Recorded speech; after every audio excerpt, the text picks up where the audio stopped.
Yeah, it's the Bennington Show. Little tribute to Billy Bats, Frank Vincent, who passed away yesterday. I'm Ron Bennington. There's Gail Bennington. And I'm Ron Bennington. Truly one of the fun, great gangster actors of all time. Yeah, probably one of the best as far as those like perfect gangster character actors. Yeah, you always felt like he didn't need to do anything to be Billy Bats. You know what I mean? Just like showed up in his own clothes. I remember when David Blaine was. This is when you live in New York. There's always like a weird thing that happens every once in a while. So we went over to see David Blaine after our show. That's when he was in the aquarium and he was just stuck there. Right. And this black car pulls up and Billy Bats gets out of the back. And I guess he was doing Sopranos or something around then. So, he had some nice heat on him. And those older Italian guys, they like nothing better than heat. You know what I mean? Like they take it all in. Right. They meet everybody. So he goes walking up. Hey, to the thing, and Blaine is pointing at him, and he's got his hands like he's almost hugging this giant water ball, and I'm just like, wow, this is fucking nuts. You look good in it. But you're right. If I saw him in person, I would just be like, well, that's Billy Bats. Yes. You wouldn't think. And he would talk to you like he was Billy Bats. I think I talked to him on the phone once when I was in Florida. It was some kind of... they do mob documentaries all the time, and those guys do this stuff. And he called up, and he just sounded like he was in the mob. Right. Because that guy was a rat. It's something you can't do. He was just great. I know everybody, Goodfellas and Casino, but I remember, I thought he was great in Raging Bull. Yeah, he was the one that got his head stuck in the door. For that guy, when I put up my head in the door. So Pesci killed him twice. He killed Pesci once. So it's 2-1. And apparently they were best buddies. Him and Pesci were like, just old school guys. Real perfect for Scorsese guys. Yeah, both of them born to do those kind of roles. Yeah. Hard to imagine them trying to go outside of that. Yeah. wheelhouse. Well, if you, I was looking over to see what other movies he did, and it's amazing how many Frank Vincent did that I had never. Well, he was in Jungle Fever, which was great, a small scene, but he was like just telling the black guys to get out of there. Was he in Do the Right Thing too in a small scene? I feel like there was like... You know what? I think that you're right. I think I brought up the Do the Right Thing scene where they filled his car up with water or something. Oh, yeah. That was him, right? Yeah, it was him. But then he was in movies like Handgun, Two Stogies, just Smoking Stogies, A Tale of Two Pizzas. I mean, I've never... You think that these things would be... Here's one he did with James Caan and Chuck Zito, This Thing of Oz. That sounds good. Yeah. He was in Copland, which is a good movie. He was in The Crew with Burt Reynolds. It was just great. Vito, it's got to be tough for you, huh? Yeah, I don't like when any of the mobster actors die. Even in the movie, even when they get rubbed out, as you guys say. Yeah, I don't like Italian on Italian crimes. I was actually thinking about this. I wonder if we're going to have another class of guys like that. Those guys that are masculine and incredibly effeminate at the same time, with wearing perfume and the way they do their hair, taking 2 hours to get ready. I feel like the Latino community kind of took that over as tough, but also really cares about the nice scent. Little witch hazel for the belly button. You want to be nice there. You want to make it nice. This belt is $300. Yeah, there's always some ridiculous thing. Cufflinks. Yeah, and you open the door for a guy and he just fucking gives you $42. Here you go. God bless. Well, we were out on the street the other day and saw these two Italian guys, and they were yelling at each other. How's your mother doing? She's okay? Your kids are fine, and your wife. They were just yelling, just checking off everything in each other's life. And they were like 50 yards away from each other. Your mom's okay then? Good. No, my mom's fantastic. Thank you. Just yelling back and forth. I was in the bathroom at a bar a few weeks ago, and a guy, I just hear him outside going, I could go up to any girl in this bar and say, go look at my car, look at my $1,000 suit, my $200 belt, my $400 shoes, but I don't do stuff like that. That's good. Seems like you just did. It's like he works for the IRS of his own fucking credit card. He audits himself every day. Please, you're a beautiful woman. I want you to come out and take a look at this car here, okay? First of all, stand back. Before you look at anything else, look at the shoes, right? These shoes on this car, beautiful. More than most cars would cost. That's how I go for tires. And anything that whenever there's like a mob bust, the one thing that they can never find is a savings account. There's just no, any dollar that comes in goes right back out again. All liquid. Yeah. And then they owe like Craig Carton. That story he's fighting it, man. I know. Yeah. Good for him. Go for it, big man. Beat the fucking feds. Beat the biggest legal team that we have in this country. Just kick the shit out of them. It's you and your lawyer. That lawyer better get paid up front. Because that's always a problem. You could get paid in old Streisand tickets. Let me just tell you, I'm going to be out doing comedy tonight with a very classy Italian man, me and Anthony Cumia. Your opportunity, ladies and gentlemen, to see Anthony Cumia on stage doing stand-up at the Stand. Now, here's what happened. Remember I saw him doing jokes, and I go, yeah, Ant, come in, do it. And he said, no. Looks at me, he goes, no, I'm not going to do this. And I go, why? He was involved in some crazy fucking roast with the Skanks, right? Yeah. And then... At the Creek in the Cave At the Creek in the Cave. And they all decided that he died. Right, that he didn't do well. That's not his audience. What is he going to do? Well, in front of the Skanks audience? They have very specific taste. Yeah, they've never seen Gilligan. They've never seen... They're not as political. So I said, come up on stage with me at the Stand. You're going to enjoy it.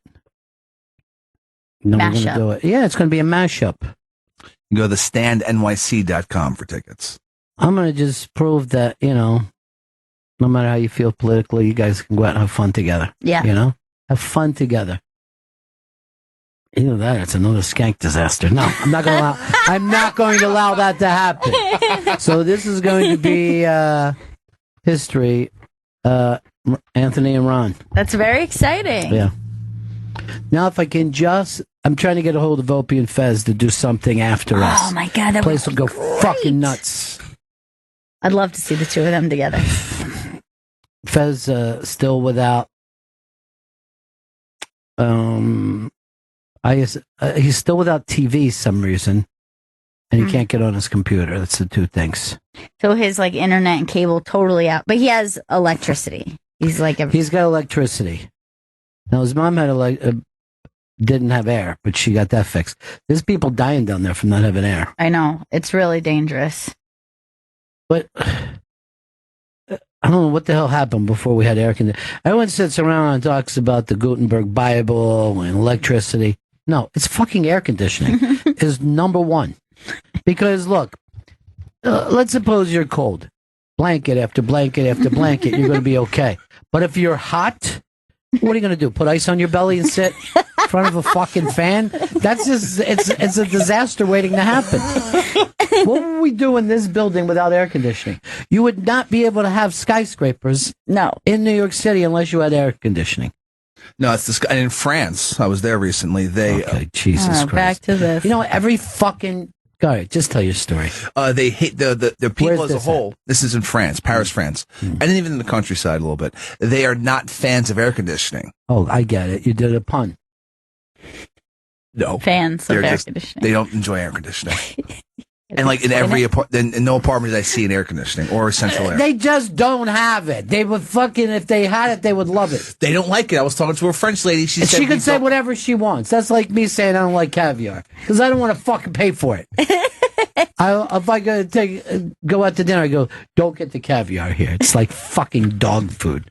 That's a lie, Chris. I'm gonna let you know. It's not a lie. I was there. I was in Paris, France. I know that you're in Paris, France. Yeah. You allowed these people to treat you like a fucking, like a room. No, okay? they weren't lying to me. I'm from New York. How do you know? They respect New Yorkers. I don't give a shit who they respect. That's like somebody saying, I don't like, fucking running water because they don't have it.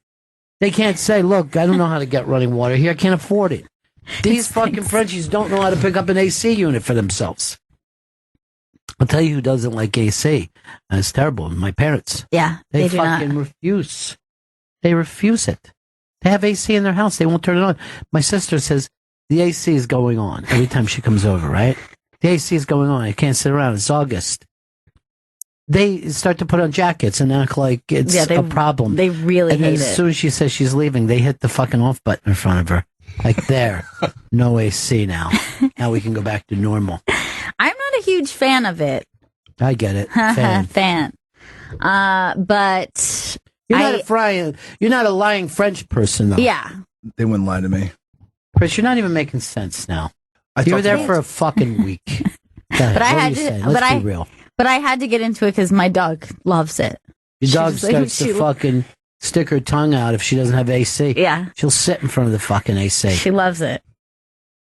And then she doesn't even want to go out sometimes in the summer. Like, oh, God. It's out here.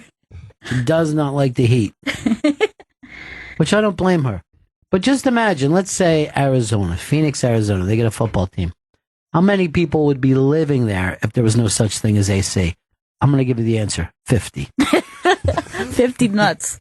50 fucking crazy lunatics escaped from a fucking deranged lunatic farm. So I don't believe the French. You know what? You never even seen like a lot of Africans in Africa, what they say. Yeah. Be the first thing I'd get. They're like, hey, you want to get fucking, inoculated from some disease? Like, no. Give me a fucking AC. That's first. Let me think for 5 fucking seconds. Oh, and can somebody just dig a well around here? I'm not fucking, my head's throbbing. I'm walking for that big jug on my head. I'll go over there and start selling wagons, water wagons, I'll call it. I'll make a goddamn fortune. I'll be just stacked up in elephant tusks and zebra pelts. Most people in this fucking world don't have AC. You never hear about a bunch of Viet Cong with AC. No.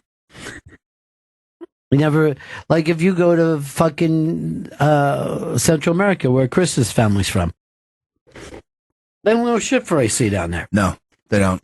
But they probably don't lie and then say no, the French they were don't lying. like it. Now, the people in Canada don't have AC, and I don't blame them. For what, 4 days you're going to fucking buy something? Yeah, sweat it out. Yeah. That would be like me buying a fucking Christmas Santa sled and just keeping it at my house. Hope I can use this year. For 4 days. Let's go over here to Mario. Mario, what's up? Hey, how you guys doing? Good, man. We're just discussing France and AC. Lovely country. Big fan of your show. I only listened to the first 15, 20 minutes. Who cares? I'm on my way to work. But I don't know. Can you guys wake up early, maybe start an hour early so I can listen to it more? There's on demand. You can listen all you want. There you go. I like that. Hey, listen, I just wanted to chime in. One of the main reasons why there's no AC in Paris as we know it, even though there's a lot in hotels and such, I was just laughing my ass off in the car. It's because the buildings are hundreds of years old for the most part, so there's no infrastructure for ducting and any of the things that, It's called a fucking window unit. You go down, you go into Betsy Ross's house, there's a fucking window unit in there. It's fucking beautiful. Those old Philly buildings, they all have AC. Yeah. The fucking Amish have AC. Don't let them lie to you. Those fucking, you can leave beer in those fucking barns, come back later and just drink the shit out of it. No, this guy, Vito, look it up for me. See who invented the air conditioning unit. See what American saint. Jeez, now I'm nervous that it's not an American. I think it was a black dude. Are you serious? I think so. Really? Yeah. If that's the truth, I'll fucking be so happy right now, and I'll just yell it out. It was Willis Carrier, who's Black. not black whatsoever. Oh, come on. You know why You he heard said the it? name Willis. He heard Willis. And he thought of Willis Reed. You didn't hear Willis Reed from the Knicks came up with the AC unit. Shit. When did he do this? How did it happen? Looks like it was around 1902. Jeez, early on. Way to go. And they still don't have shit. We are now 117 years ahead of the fucking French. And it wasn't residential until 1920. Okay, these are really fun facts, Vito. I'm loving this. He is kind of our fun fact guy. Yeah. You know the first people that just fucking AC'd their whole house up? The Rockefellers. They were just sitting around. Nobody could believe it. They thought they had somehow changed the climate. Go into the parlor. It's cool in there, too. Yeah. Everywhere you go. But can you imagine it? This is when human beings, right, fucking mastered the climate. We put winter into the summer. And then later that year, summer into the winter. It's amazing. In the summer, I like to keep my house fucking 64 degrees. In the winter, 89 degrees. just so you can guarantee that you'll be very sick. I just want it to be totally different than what's outside. And then if you think of the fan, we came up with wind. Okay? Uh-huh. Faucet, waterfalls. We're on fucking top of everlast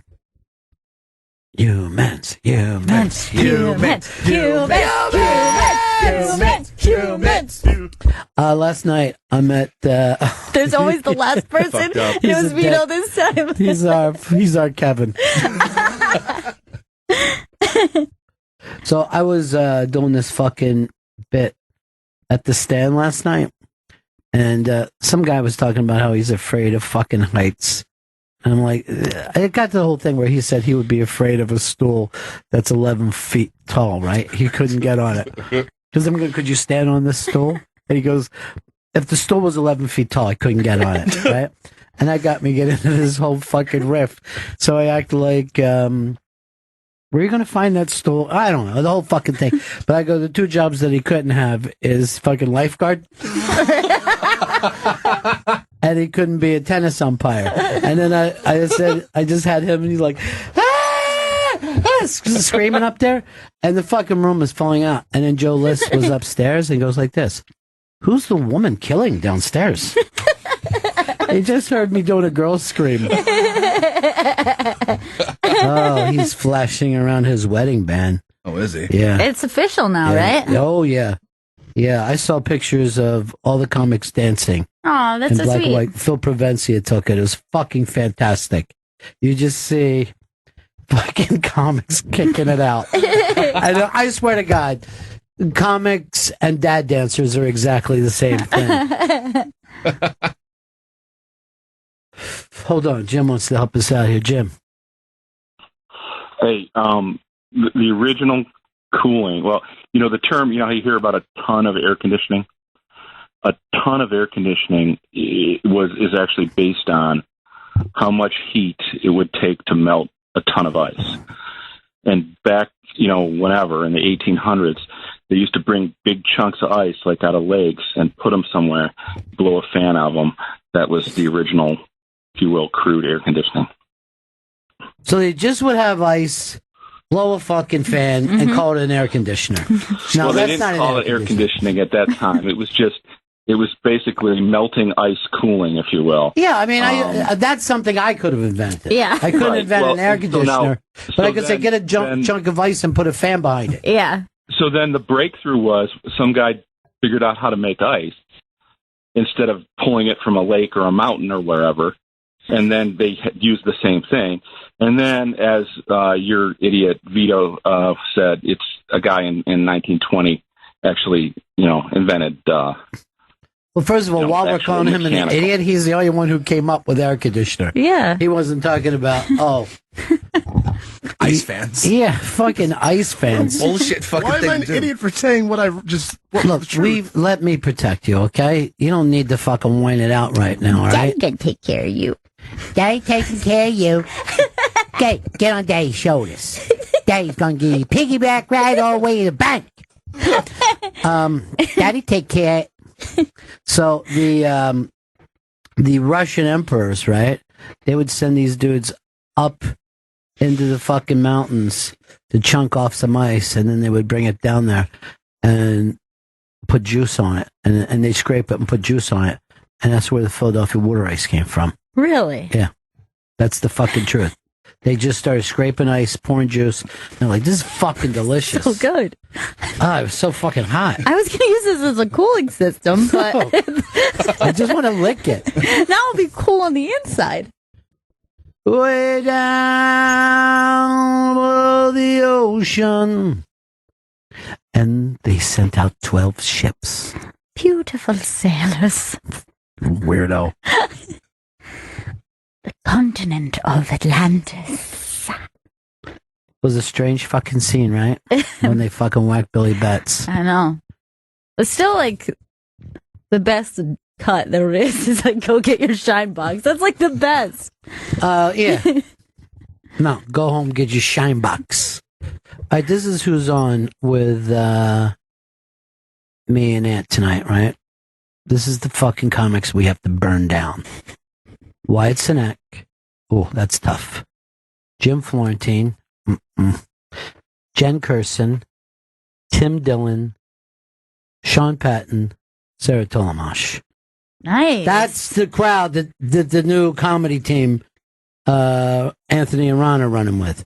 Because I'm not, I don't know if I can tell you something right now. I'm not like Artie. I don't need my name first. Okay? That's an Artie trick that he forced on Anthony. Everybody's mad at the president today. The Democrats for all the regular reasons. And then the Republicans because apparently he tried to make a deal with the Democrats, which was amnesty to all the dreamers and then no wall. Not only was he not putting up a wall, he promised the Democrats last night a walking sidewalk from Mexico City oh my God. to Los Angeles. That's almost the opposite of what he ran It does on. seem like the opposite. He said this way, they won't hurt their dreamy little feet. So go to Ann Coulter's Tweeter twit page because she's incensed. She is incensed, and she said some very rough things. What is she going? Just like a bat out of hell up there? Yes, there's a lot of tweets in the last few hours. So she writes this. At this point, who doesn't want Trump impeached? If we're not getting a wall, I prefer President Pence. Let's see down here. Go this way. Put a fork in Trump. He's dead. Jesus. Go back up now. Let's play Jeopardy. Answer an Easter egg. Question. What's the only thing easier to roll than Donald Trump? Shit.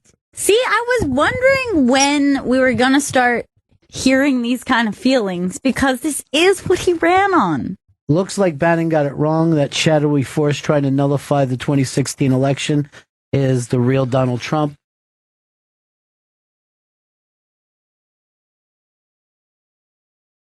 And then she protects herself by saying in the GOP primary, there were 16 absolute idiots being chased down the street by men with nets and one who wasn't. Supporting Donald Trump was imperative. It's crazy. It's crazy times we live in. No one's ever happy on either side. Yeah. There's Trump. He's down in Florida trying to bring AC to everybody. Here's my friend Holly. She is in Florida, in St. Pete. How you doing, Holly? Dying of heat stroke. Are you? Oh my God, it's so fucking hot here. No power? No power for 5 days now.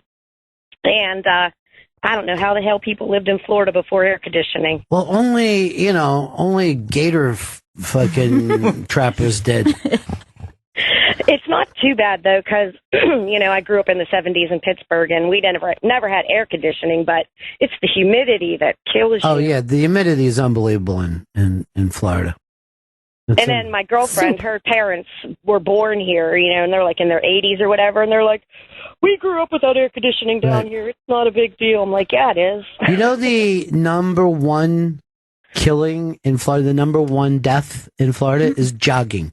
Anyone who jogs dies immediately. Told you not to jog. You ever notice they never have any marathons in Florida, because if they do, everyone dies.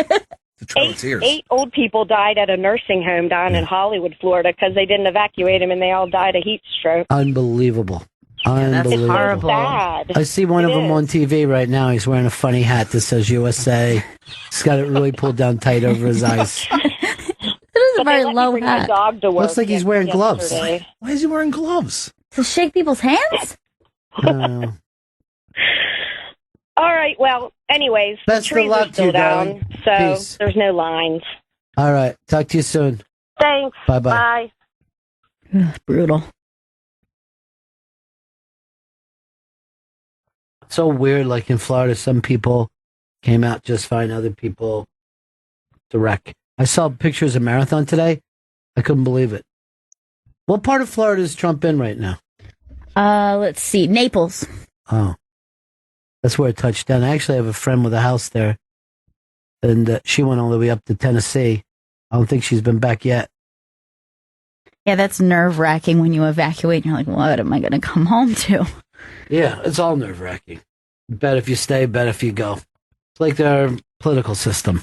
No matter which direction you go, you're totally sure you made the wrong decision. And you're right in that. Thank you. For some people who didn't get that affected, that's all it takes. It's like, turns out the storm wasn't a big deal. Like, as long as it doesn't affect you, you're always being like, storm was bullshit. Meanwhile, there's people on the other side of the coast being like, no, I don't think so. I lost some popsicles, and I had some frozen candy bars in there. Do kids even freeze candy bars now? I don't think so, but I wouldn't know. I don't hang out with children. There's only... You're not on Why did you turn so guilty? Nobody else would feel the need to say that sentence. Dude, and I'm not a cop. I'm not here questioning you. We're a couple of fellas talking. Gotcha. That's all. There's only one candy bar that I freeze. Oh, let me try to guess. Okay. Well, I'm going to say that this is the number one frozen candy bar, Milky Way. No, I do not freeze a Milky Way. Do you freeze peanut butter cups? I do not prefer them frozen. No. What? I will have them frozen, but that's not my preference. I like a nice warm peanut butter cup. That's goo. That's goo. Hot as you can get When you freeze it, you can bite all around the chocolate and take the top off with your teeth, take the bottom off with your teeth, and then just have a big hunk of peanut butter with some chocolate specks in it. I am stunned right now. Because don't we all agree Milky Way is the number one frozen? I think people do like to... Because they hate a gooey Milky Way. Yeah. I hate a gooey Milky Way, and I hate a frozen Milky Way. Mm-hmm. So fuck both ways to get a Milky Way. That was my first guest. Guest? My first guest tonight is Milky Way. Is frozen Milky Way. I understand that you've been frozen for a while. How's that been? Now, do you prefer to be cut off with a knife into little pieces, or people just try to bite into you? I will also say this is the only way I like this candy bar. I do not like this candy bar at room temp at all, and I find it to be gross at room temp. Wow. I have a guess. Is it a fast? Guest? I have a guess. Is it a fast break?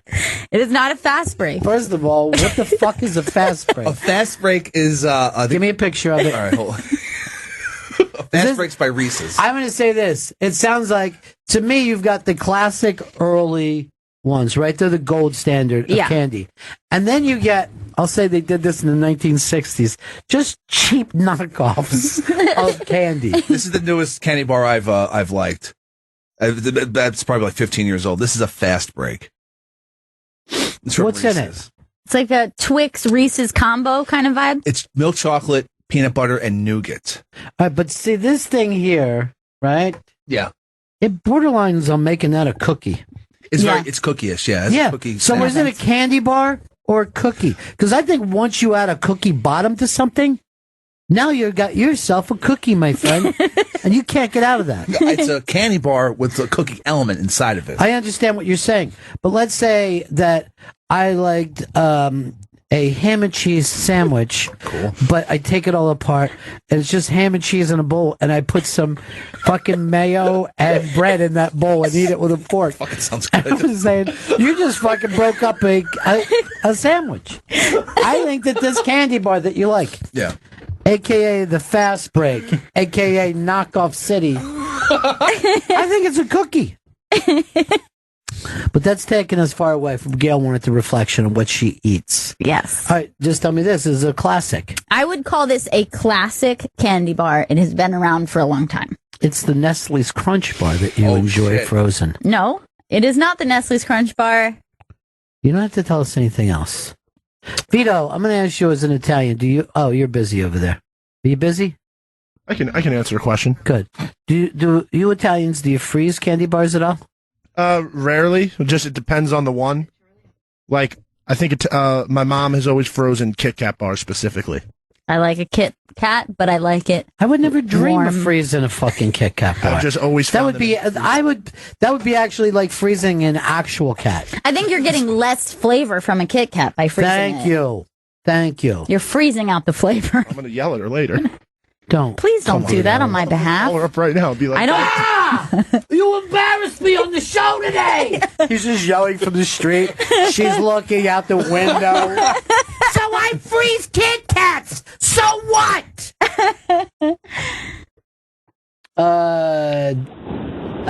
David in L.A. Yeah, What's up, buddy? not much. How are you? What do you freeze? Charleston Chew. Oh. Ding, ding, ding. How? Why? A Charleston Chew, lukewarm is disgusting. Charleston Chew frozen, fucking delicious. It's the only candy bar that I freeze. David, take yourself to the pretty good prize closet, all right, my friend? That fucking came out of nowhere. Which kind of Charleston Chew do you prefer? The marshmallow kind of vanilla-ish one. And then when you bite down on it, that inside becomes fractured and sharp, crunchy, and delicious. But when it is lukewarm, it's like gooey warmth. Gooey I don't coconut. like it. Yeah, it's like a No. shitty fucking actual coconut. Wait, they have coconut Charleston Chew? Yeah, right there. Isn't that coconut? No, that's vanilla, I That's think. vanilla. Excuse me, everybody. I'm going to tell you right now. You almost blew my mind right now. I don't eat Charleston Chew, mainly because I was raised in a white neighborhood. What about, I think you would like a frozen Charleston Chew. I know I wouldn't. It says try frozen on the fucking package. They're right. They They're could say, you know what? They could say, try eating it on pussy. I'm still not going to do it. This is madness, what I'm hearing today. Absolute madness. I can't remember the last time I ate a I had to have been a child. Did you try frozen? Oh, I thought you didn't hang out with children. Well, when I was a child. When I was a child, I ate as a child. You're a disgusting fucker, man. Tom in Clearwater. Hey, Ronnie B. Yeah. So I don't know if you know this, but Oreos were originally a knockoff of Hydrox. I've never heard that in my life. I always thought Hydrox Yeah, was the I thought ripoff. that was the No, it's bootleg the version. opposite. Vito, you looking this up? Do it, Beats. Because I can't have Chris do it. Mm-mm. Chris's new thing is, especially when I have He's guests. got sausage fingers. Yeah, he does. But when I have guests, Chris will play the video that I asked for and then play a song that goes along with it. Hydrox, see when it was invented. 1908. And Oreo? 1912. This fucking gentleman was Oh my correct. God, he's this right. is mind fuck. My mind has been. Someone's had sex with my mind right now. I always thought as like a cheap, shitty knockoff, like maybe they would put in third world countries or give to the army. Like a generic. Like a generic, yes, Chris. Knockoff. You know, like a Vito's generic. laughing at you, Chris. Well, I looked up Hydrox faster than Vito. Faster. I looked up Hydrox faster than Vito. Faster. Yeah, faster. Hey, honey, he gets home. He gets back to little Costa Rica night. Honey, I'm one of the faster guys out there. You were the real up-and-comer. The big boss man said to me at work today that I was really fast. We're going to get out of this honeymoon apartment one day.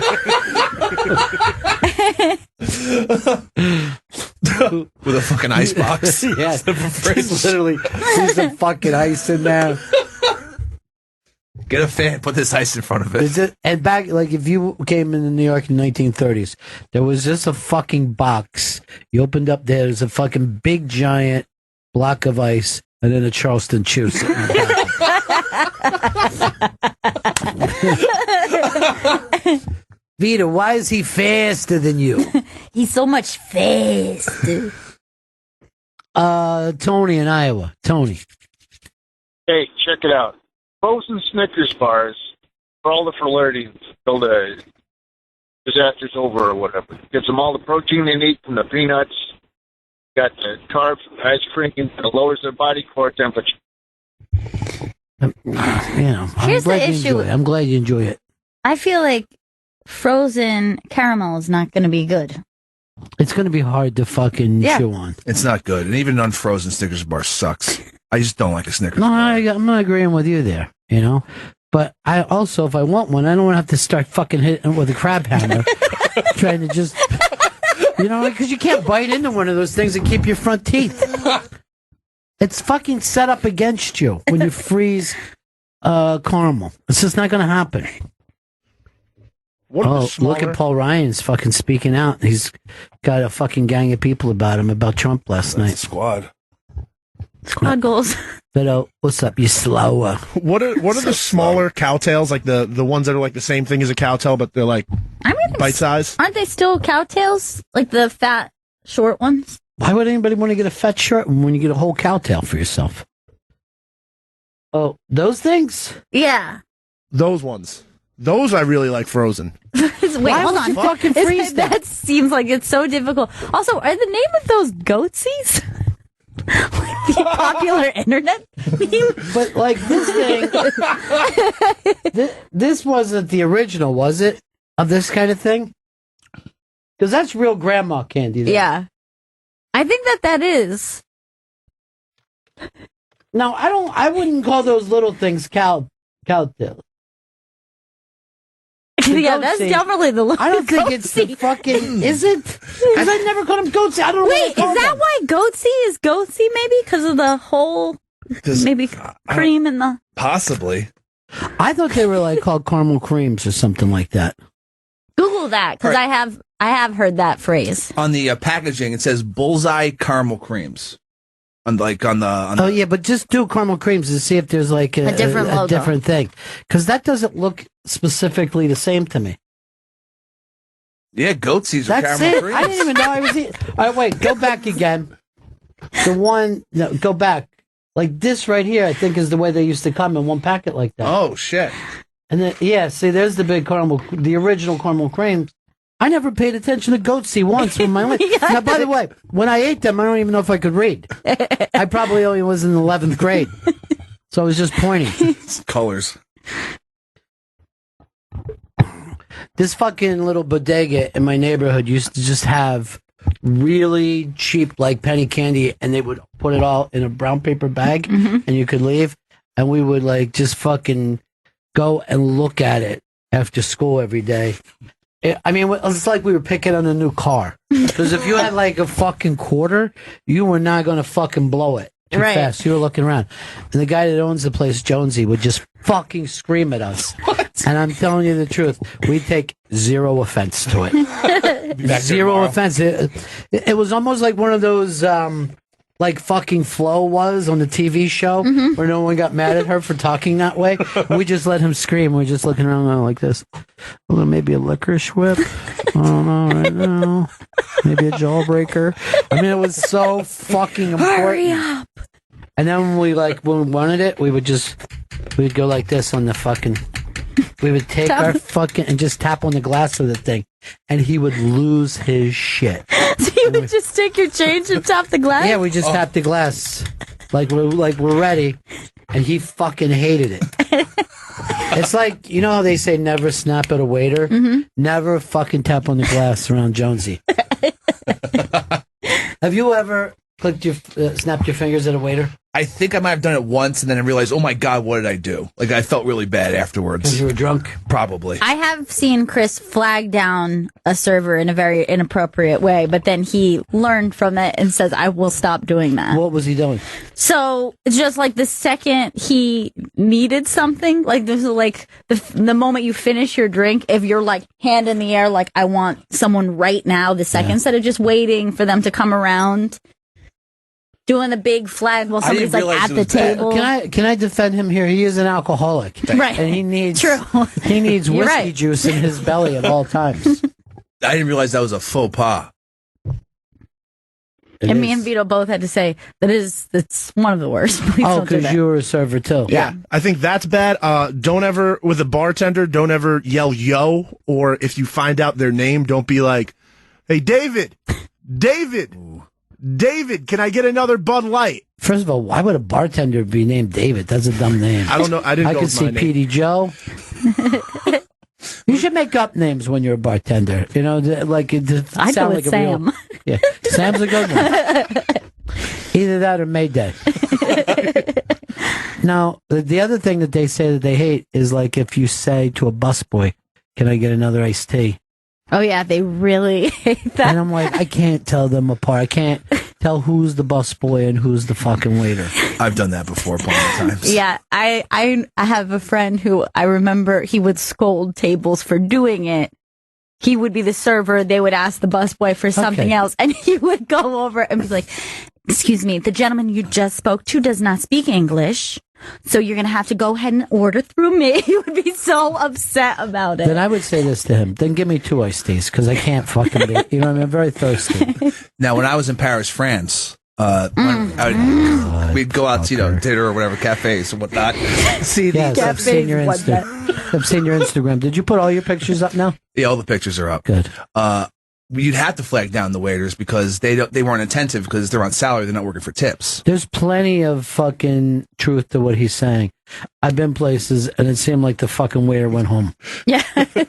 He was just like, do you understand that I want food? And drink. I hate too when they go, why don't you just order it now and then we'll see how you feel after the first run? No, because it took forever to get you now. Let's just fucking stack up, going all the way up to my apple pie a la mode. All right? And after that, I'd like to check. In that order. Some people hate servers. Yeah. I've been with people who despise servers. Yes, there are plenty. Right around and be like, do you fucking believe this? Believe this fucking person? I mean, believe what? What did they do? It's just they're at work. What did they? Unbelievable. Can I get some food that's not on the menu, please? Anyone who orders off, look, I can't even have dinner with people who go, can I take something out, put something else in? Really if you're so fucked, if your stomach's so fucked up, don't eat in public. Leaving something off and one thing acceptable, but when you're like, can I get it without this, but instead have this? And then, is there any way? Do you have like a different size? You know what? You're right. If somebody says I don't want a pickle on my hamburger, totally I get fine. it. That's good. That's but one simple. Yeah. But when they start to Jew it up. Now Vito, he's easy to order with. He just says, "Give me whatever you want to bring me. Yeah, and I'll eat it." The works, please. Is there any food that you don't like a food that other people like? Yeah, I've never in my life tried chicken pot pie, and I was even next to Gail when she ordered it one time. She said, "Do you want to try it?" And I said, "No, I'm good. I think I'm going to ride this out." You are so right, my friend. They go and stew the flavor out of everything. It's fucking disgusting. I love a pot pie. I don't like the way it looks. It's like eating a mitten, a soggy, hot mitten. But saying you have not eaten a pot pie, that's such a strange, like, it seems like everybody has eaten a pot pie. The texture of a pot pie is awful. Right. It's fucking soaking your food in a hot bathtub and then bringing it out. But I respect that you know this, but that's because you've tried one. Yeah. It's a strange thing for an adult to be like, I've never tried a pot pie. There's no food that you've ever looked at and thought, oh, I don't even want to try that. I can think of the most common food that everybody seems to have a touchstone. They know what it is. I have never had a SpaghettiO. I don't know what that That's but disgusting. but people are like, yeah, you know, you at least have had it when you were a kid. No. And I used to have friends who would bring SpaghettiOs to lunch, and then they would just crack open like a cold SpaghettiO, and I remember smelling it, and it smelled like watery ketchup. To me, and I was like, ugh. You're right. I have never even said, okay, I'll try it. And I've had people say, you got to try it once. No, I feel like you've dodged a bullet here because SpaghettiO isn't food. SpaghettiO is a food substitute. It's something, if you don't have food, if you don't have a loving mother, you're going to get SpaghettiOs. If you have yes, you did eat it. Yes. You probably ate it the fucking same way. You probably also had a can of sardines for fucking dessert. And beefaroni as well. We're having beefaroni because my parents, they don't love me. My mom wasn't a good cook. Wasn't until college that I tried Hamburger Helper because somebody made it in college, and I tried it, and I was like, okay, kind of gross and weird. But everyone was very confused that I had never. They're like, come on, I'm sure your family made Hamburger Helper when you were a kid. Nope. Let me go back to something that Chris said here, because I now know this. There's no such thing as not a good cook. There's always someone who prefers not to cook for their family. Everyone, if you're just slightly attentive, can cook. I'm not saying you could be a great chef, but you can make very good food for your family. And you learn from experience, too. Like, I've gotten better over the years the more I cook. Saying that I'm not a good cook, that's like saying I'm not good at mowing the lawn. It means I have no desire to mow the lawn. I was that kind of a child.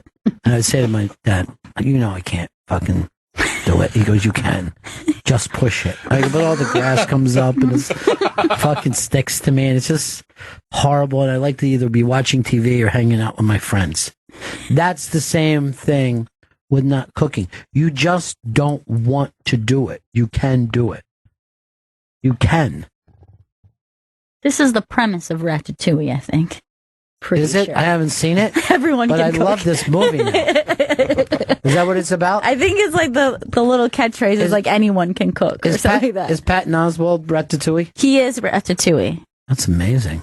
That's a nice fucking gig for him. Yeah. Why isn't that just his his online name, Ratatouille? I guess people have forgotten about that movie because there's been 5,000 cartoons since then. A couple thou at least. Hey, you put up that thing about the Lego that Jermaine Lucier did. Yes. So he did, I believe it was 7,500 pieces of a Millennium Falcon that he put together in, I think, something like 36 hours. Wait, the Millennial Eagle has put together the Millennium Falcon? All right, look at the size of this fucking Lego thing that he did. It's gigantic. I did not know that they made Legos that big. No. Now, how long did it take him? I think it was 36 hours. Straight? He didn't nap or anything? Yeah. Look at his house. It's got toys all over it. He has a picture of the Millennium Falcon. It's the whole wall of Star Wars posters. Yeah. He has an interest. Wow. So, of course, he would take this on. So he does a time lapse of him chipping away at this thing. Because, first of all, I don't think I've even touched the Lego since I was a child. I wasn't even crazy about them. You're kind of a Lincoln Log kind of dude? Not Lincoln Log, the other ones. Tinker Toy? Yes, I'm a Tinker Toy girl. Oh, wait, I didn't even know that was him. Go back to the beginning. I was trying to read. And all of a sudden, look how fucking fast he can put this together. That is real time. Superhuman.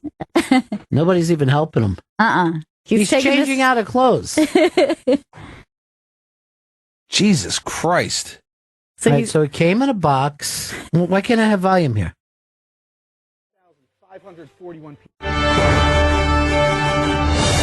Why would everyone hear this part? This is the 2017 Ultimate Collector Series of Millennium Falcon. This has 7,541 pieces. The box weighs 25 pounds, and when you build it, it's going to be about 3 feet long by 2 feet wide. Lego's made a bunch of Millennium Falcons in the past, including a 5,000 piece one 10 years ago, but this is going to blow it away. And it better. It costs $800. $800? Wait, stop it. Stop. $800? $500. Look, every inch of his home. Look, every inch has some kind of movie stills on it.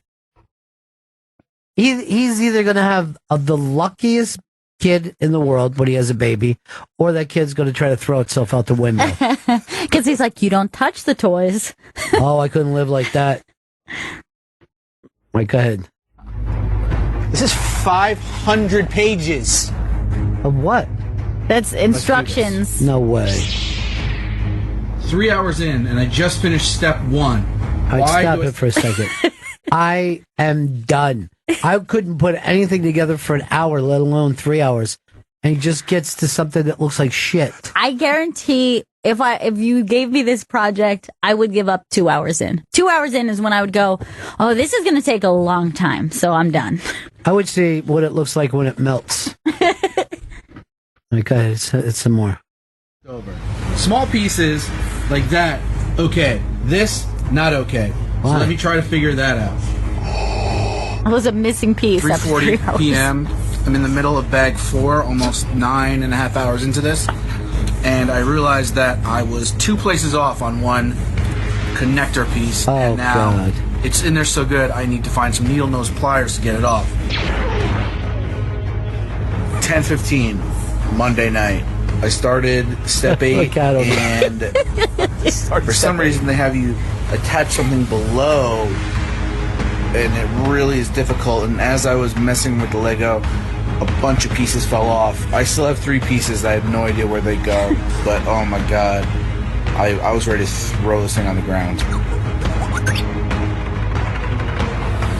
And here's one of my cats, Bolton, who is really loving eating the Lego, and I have to keep making sure he doesn't bite different pieces of it. Disney Castle in the pieces background? get smaller. Yeah. All right, let's stop it for. This is our buddy Jermaine Lassier. Now he writes about big Hollywood movies. He's invited to the sets. He interviews directors and actors, and he's a big deal for these kind of movies. And quite frankly, it's almost a sickness, his love of Star Wars, right? I mean, it's almost... It's obsession. Yeah.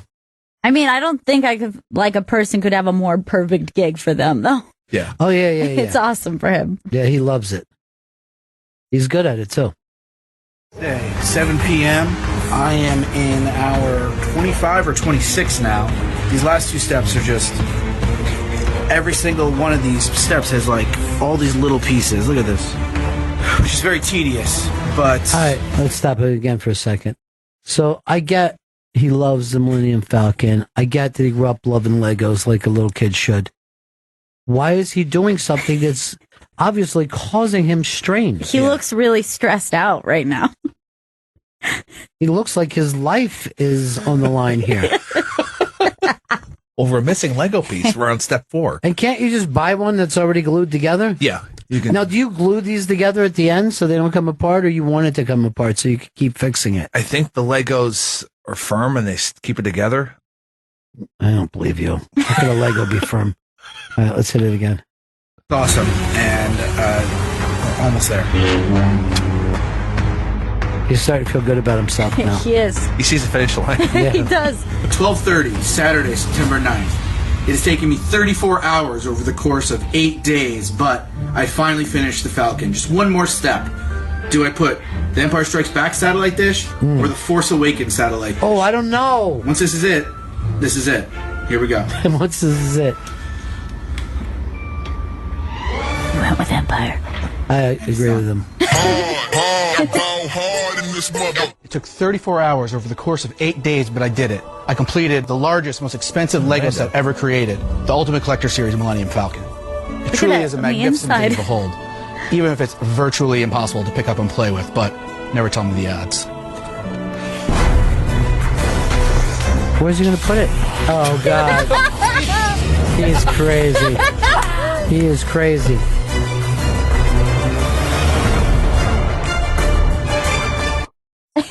Dude, if he would have fell into it, he would have went fucking viral. All breaks apart. All right, so that's you can get a link up on the iBang, but he is it Gizmodo that he writes for? IO9. Yeah, IO9 and Gizmodo. Yeah. Well, he put together the world's biggest Lego set, which I didn't even. What's that? $800. Yeah, it seems like a lot of money, doesn't it? Rather Yeah, put that on the Chiefs. Why? At least he's gonna have a Millennium Falcon at the end of Yeah, this. but I could have like 1,500. Are you betting won't. for us this week on FanDuel? Yes, I am. I'm still building our lineup, so I'll have them completed. Do you need any fat cash? No, we're good. Are you sure? Oh yeah, positive. I mean, I like to sweeten this deal up. You know what I mean? I'd like to get in on a little bit. I mean, we're donating to hurricane relief in one of our leagues. Sounds like we're great people. We are great people. It feels good to give back. Gail, start reading about FanDuel. First week of the NFL season is officially in the books. How did your fantasy football teams do last week?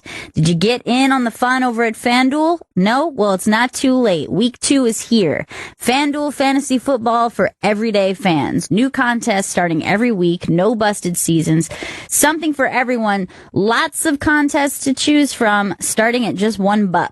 Just pick a contest, choose your team, and watch your score real time. Every game becomes more exciting with FanDuel. Over 2.5 million players have won a cash prize playing fantasy sports on FanDuel.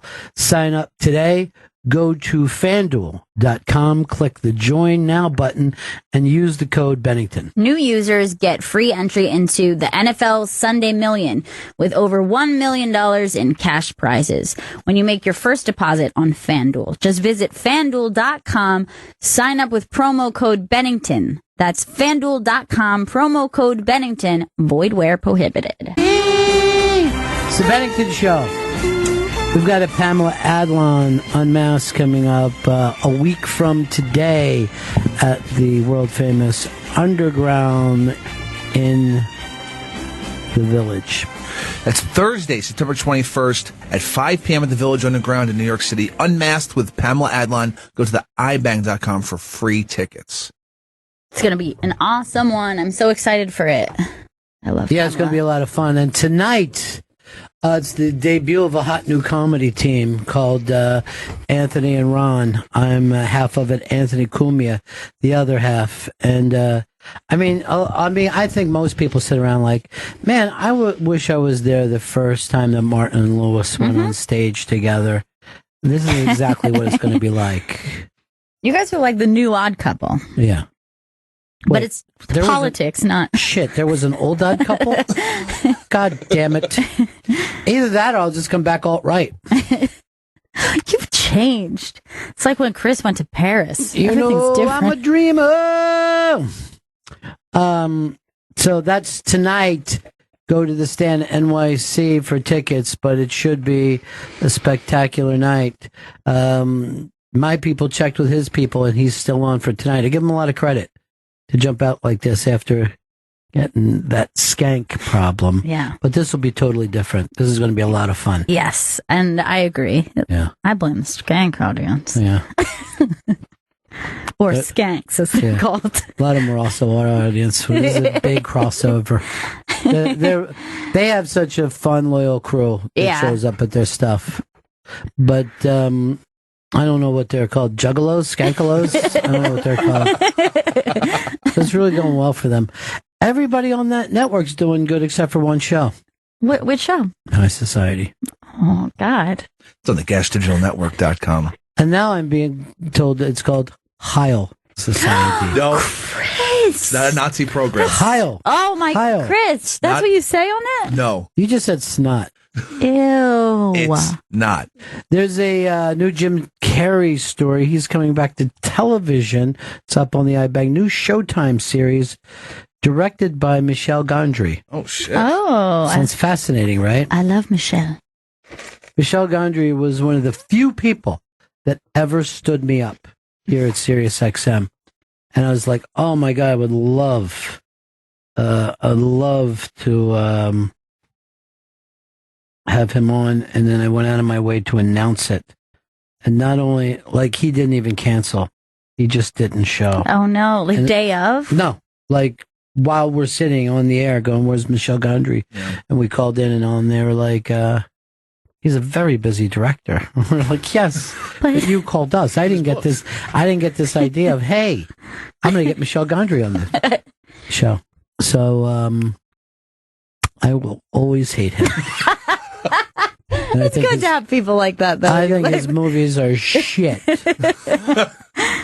And I got this giant Michel Gondry Lego thing. It's $950. Wow. 75,000 pieces. And I fucking just threw it into a furnace.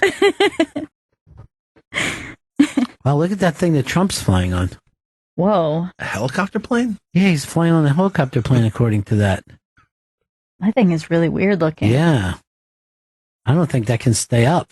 It's not safe at all. It almost looks like it has a little sidecar. That's where he is. No, that's where adorable. they put pets.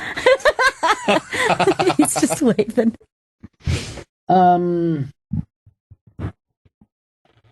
What else is in the big news today? The Ted Cruz has officially responded about his Twitter porn controversy from yesterday when he had liked a porn tweet. So he went on CNN to discuss it, and it is just like the most cringy I did moment. not see that. I did see that Corey Chase, the adult film star, said he should have paid. Yeah. He owes reality. It's a bootleg. Yeah, reality kings. Let me see some of this of Ted Cruz trying to get out of the fact that. Let me see some of this of Ted Cruz trying to get out of the fact that he liked a porn site on Twitter. Let's talk about the tweet. At Ted Cruz, your Twitter handle, liked a post that was clearly porn. What happened? Oh, look, it was, we had a staffer who accidentally hit the wrong button, and it was a screw up. I will say Twitter went crazy with it. It became trending. As soon as we found out about it, we pulled it down. And it's generated a lot of amusement. It has prompted a lot of jokes. I understand that. I saw one person joking online that if only this had happened during the presidential, Cruz might be in the White House right now. Have you identified the staffer? You know who it is? We have looked into it. Yes, we have identified it. We pulled it down. It was an honest mistake. It wasn't malicious. It wasn't deliberate. It was a screw up. Is the staffer being punished? We have talked with the staffer. It's not going to happen again. It was a screw up. Can you tell me the staffer's name? I'm not going to out the fella. I mean, we have dealt with it internally, but I'm not going to throw someone under the bus. Can you definitively say that it wasn't you? It was not me, and it's not going to happen again. This was a screw up. Do you appreciate the irony that you once defended a Texas law banning sales of sex toys? No, actually, I mean, that's a good example, Dana, of where the media runs with things that are just totally false. All right, that's enough. The funny thing is this staffer you? No. It's Jack Tapper. Definitely not me. His name is Ned. He's from Niagara Falls, Ontario, Canada, so you can't reach him. His phone is out because he's part of the Cree Nation. His face, it's so clearly him. Why not just be, don't you think it would be just funny? A lot of times I like to jack late at night. You know? I found Twitter's a helpful way to get some free porn. And the tip of my dick hit the light button. You can see it's just about dick size when you're holding it out. Now that Corey Chase is something else. Now she said that was her son, but I don't think so. I don't think it would even be out there. But it's just all part of the fun and illusion of it all. Now, I was at realtitties.com. I never denied that. Lion Ted. He's Ted, the best. as he's called. He's still the best. Still lying, keeping it up. Good for him. Oh my God. Is there anything like more like than that, like smirk that he does? No. It's just like something about it. It just gives you the willies. It's like someone brought him here from the 1940s. You know, like people don't look or talk like him anymore. I prayed to the Lord Jesus about it, and he says it's fine. Don't throw the young man under the bus. All right, so they switched the president to a better helicopter that makes more sense. Good. They're like, you know what? We got out there. We're like, this is crazy. Let's get you out of the psycho helicopter. It's something that's nice for you. This seems actually dangerous. I can't. I'm going out of my mind here with my new phone. Fucking. You don't like it? Well, you know, you just got you're like, well, where are those things I had on my old phone? I miss oldie. I guess this doesn't have messaging. So what's the problem? It seems like it should. There's no way to communicate with this new phone. That's not its strong suit. I can't make phone calls or do anything. There's no email or text on this. But I can't find text, and BL's trying to tell me that she's buying her way into radio again on one of those fucking pay-as-you-go stations. And it's just cracking me up. Like, why won't you podcast? I know the station that she's going on. Well, you know where it's in Clearwater, and it's right before you get on the causeway. Mm-hmm. And there's like a circle that goes around that station. And you almost, to listen to the station, you have to be able to see it. That's how difficult. I'm like, podcast. Everybody can fucking hear you, and you don't have to sell spots yourself. I wonder why she won't. Because she's nuts. She's old school? Yeah, old school, as if that means insane, then yes, she is. She can just stream. It seems like she has so many of your lessons that she lives by. Why wouldn't she live by this one? They're all made up. Everything she says. You know how you taught her how to plug. Make sure you hit the plugs. Oh, God. She goes, it's good. It's not too big for her britches. She has tiny britches. Yeah. She says she's not going to do any phone calls. No, you won't. No, that's not a choice. What other big stories we got? Well, the Pharma Bro, what's his name? Martin Scully. Yeah, Shkreli has been denied bail for his, he got in trouble for this Hillary saying, go out, grab a piece of Hillary Clinton's hair. I will give you $5,000. Oh, yeah, snatch her and I'll give you $5 Gs. So, I think initially they had said that he could have bail, but they have completely revoked it because only on that, nothing else. This is the only crime he committed. Saying that that's a danger to society is to say you're physically assault this woman. Yeah, when you're talking about money. Yeah, you're talking about the president or ex-presidents or their families. It's a whole different thing. Right. You know what I mean? Like I could just say, kill Chris Stanley. And everybody would say, Ron, he's joking. I could make the same joke about one of those kind of people, and the Secret Service shows up. And that, when they show up, that's to live and die in L.A. You saw how that fucking went. Yeah. That is, I mean... They're relentless. So you're like, I am fucking around on Twitter. It doesn't mean shit to them. But also on top of it, I don't think just being just generally the most disliked person on the internet helped his case at all. Hey, he wanted to make big money off of AIDS medicine by charging crazy prices for each pill. So that's good American business. I'll kill you. It's saying I'll kill you unless you give me all your money. You have no choice. He also tried to defend it by saying, look, the money's going back into the research. Trust me. Like, this is good for everybody involved at the end of the day. A pill should cost as much as a pill should cost. No more.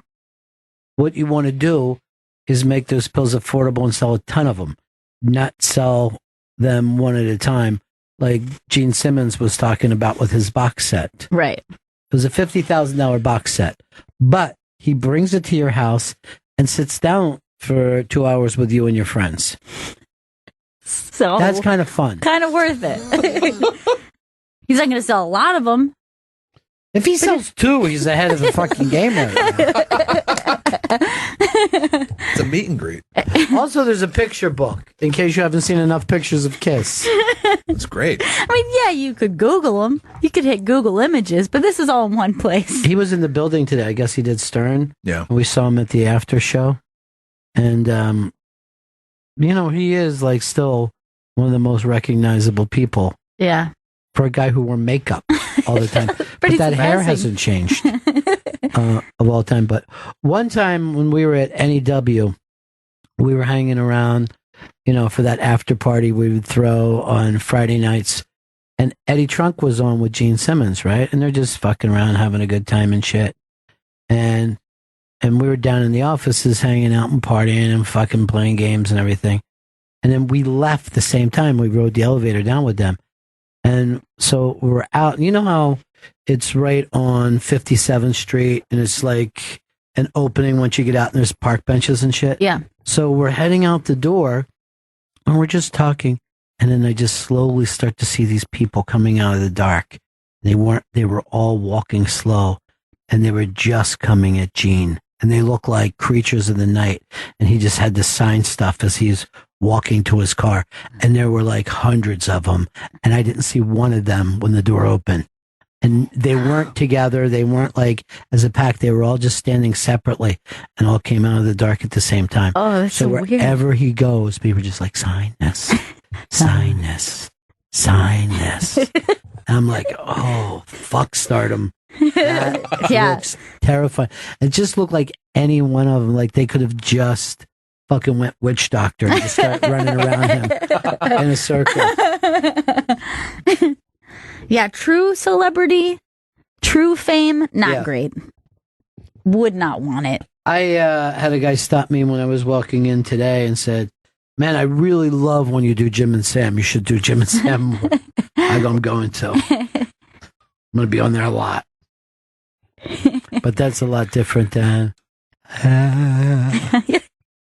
I've killed for you.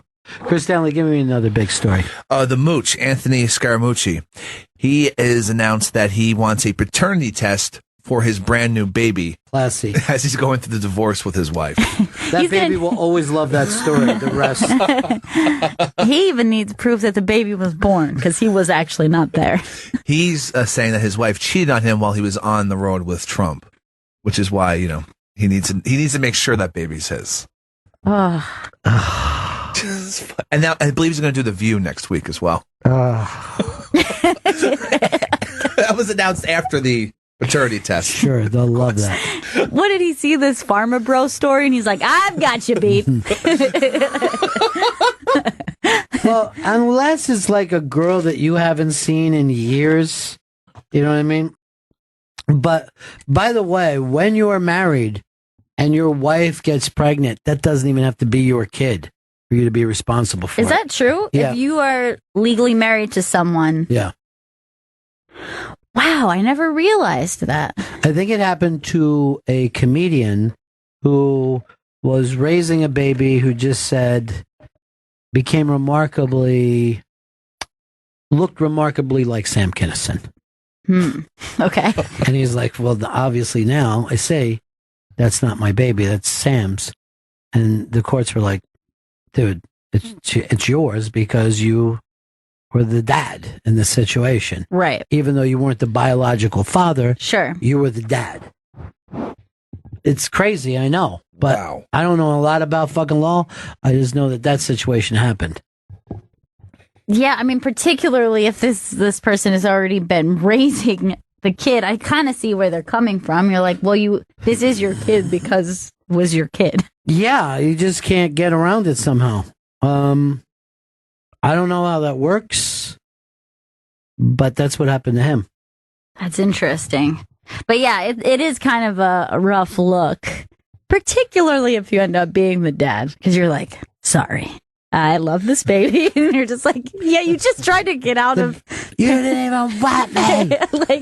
I've got the New York Post from 2017. You didn't even think you were my dad. You don't want to pay for me with your precious money. I was re-watching the first season of Better Things, And like in the first episode, the kid is saying, "You're only working because you want money and fame." You know, just the way that you yell out terrible things. And you're just like, oh, God.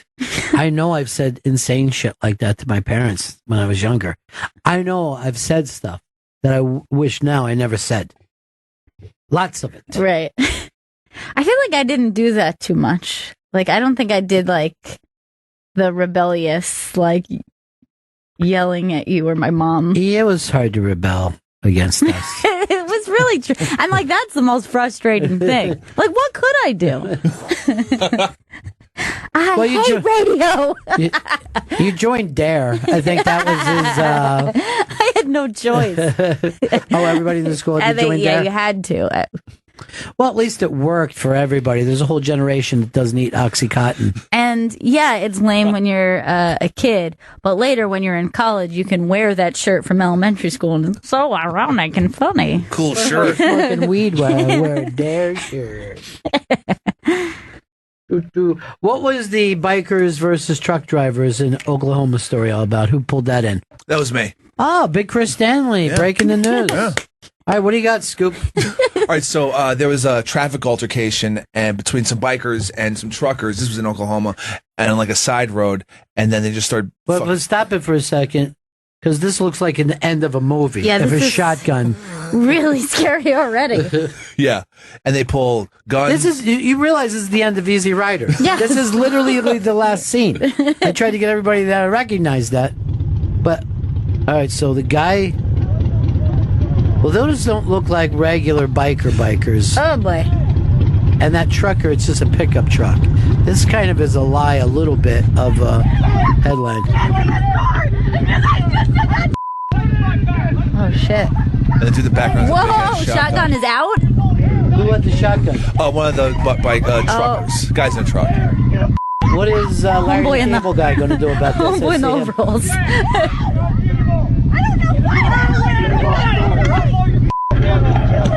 And that's the truck driver winning there, right? Yeah. But it looks like he called these other dudes on the phone. Yeah, the Larry the Cable Guy dude came in from the other direction. They called him while they were on the road. He was ready to fucking gun butt that guy in the face. All right, you're still stomping the biker on the ground. Oh shit! Whoa, what's he doing? He's putting some fat up. Why did he expose his belly? He's showing how vulnerable he is. If punched there, he could die. And the biker's still laid out. I know. Yeah. He's. I'll have a problem with you. I'll have a problem with him. Get out of it. This mother. I'm a biker myself. I have no problem with you guys, okay? What's this guy doing? Trying to save his life? Give him fucking mouth to mouth? Steal his wallet. Oh boy, dude, this guy. I thought we were going to see real bikers and real truckers, but this is just guys in pickups and guys on little dirt bikes. Just dirt bikes. That dude is finally moving. Well, it's also very bad when a fucking full-grown man hits a teen.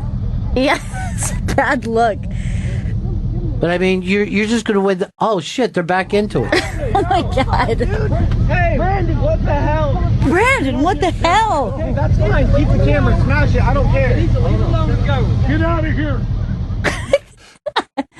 White people are scary.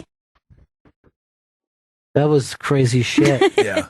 I mean, that guy had the shotgun out immediately. Like, he got out, he jumped out of the truck with a fucking shotgun. That close, he'd have cut somebody in half, too. Yeah. Like, he is not going to be like, oh, I'll shoot and drop that guy. Yeah. You know, he just goes into half. That's way too close to shoot a shotgun. Yeah. Also, I think it's really interesting, and maybe this is the city folk in me, but somebody comes out of a car with a shotgun, I'm immediately going, whoa, what's going on? I'm getting out of here. But everyone's just like, you don't need that. Like, they're not that regular concerned. shotgun stuff. One guy tried to pull it out of his hand. Like, that doesn't seem like the right move. It seems like just get out of there. And all this, it seems like you got enough space. You don't need to be fucking fighting. Yeah. It looks like you guys could be miles apart, no time at all. Never meet each other again. Also, looks just so hot and dry. It does. Too hot, too dry, to be forgotten. I wrote that in your yearbook. Yeah. All right, Scoop. Well, you came in with a big fucking story for us. That's for sure. It was a throwdown.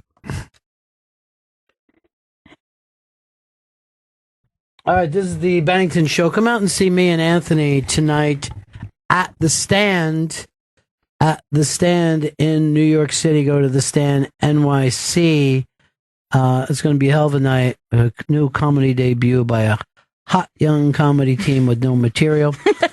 And just surrounded by professional comedians. Wyatt Cenac, Jim Florentine, Jen Kurson, Tim Dillon, Sean Patton, and Sarah Tolomash. I don't want to follow one of those acts. Not one. That's a fucking lineup of killers right there. Stone cold killers.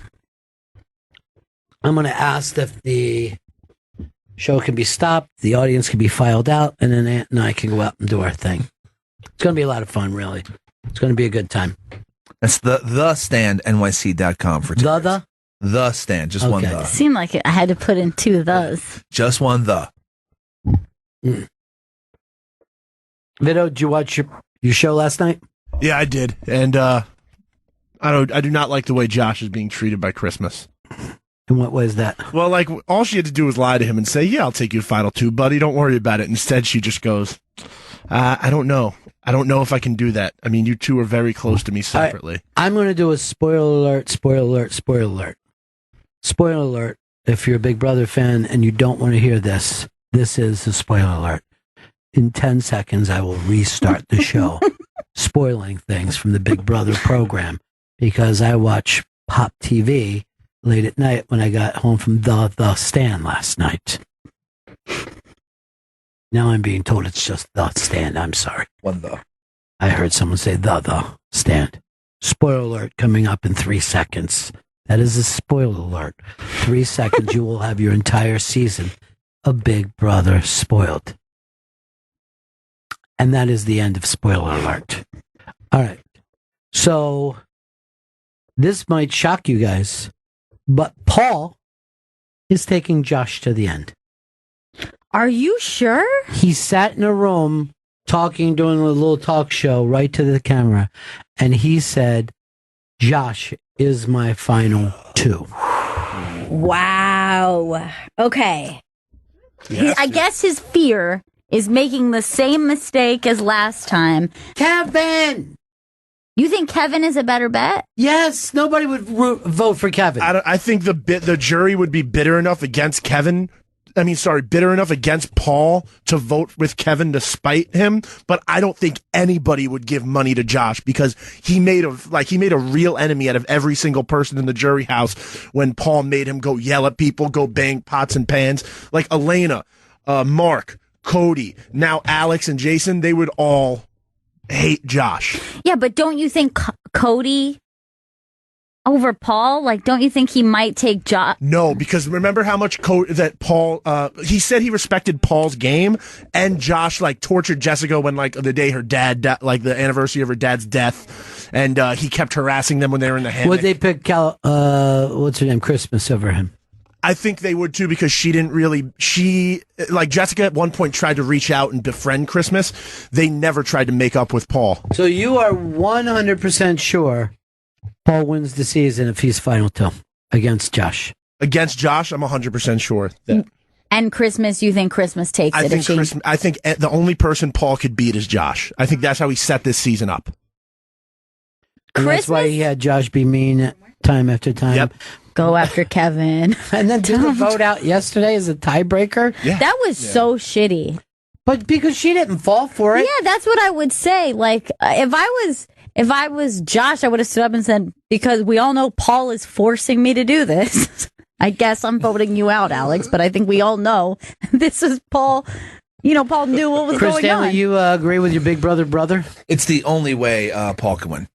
There's no way he beats Christmas. I think maybe he doesn't beat Josh. What if it's possible Alex goes back, has a conversation? I mean, what about Jason saying, look, I saw the goodbye message. This is all orchestrated by Paul. I mean, Alex seemed pretty upset about the friendship thing. She's like, this is a dirty game. She seems pretty bitter about it. Alex, Jason, Christmas will not fucking vote for Paul after having not only her heart broken, but cucked out. Yeah. Yes, I think Kevin goes. And I think Mark is going to hate Paul enough.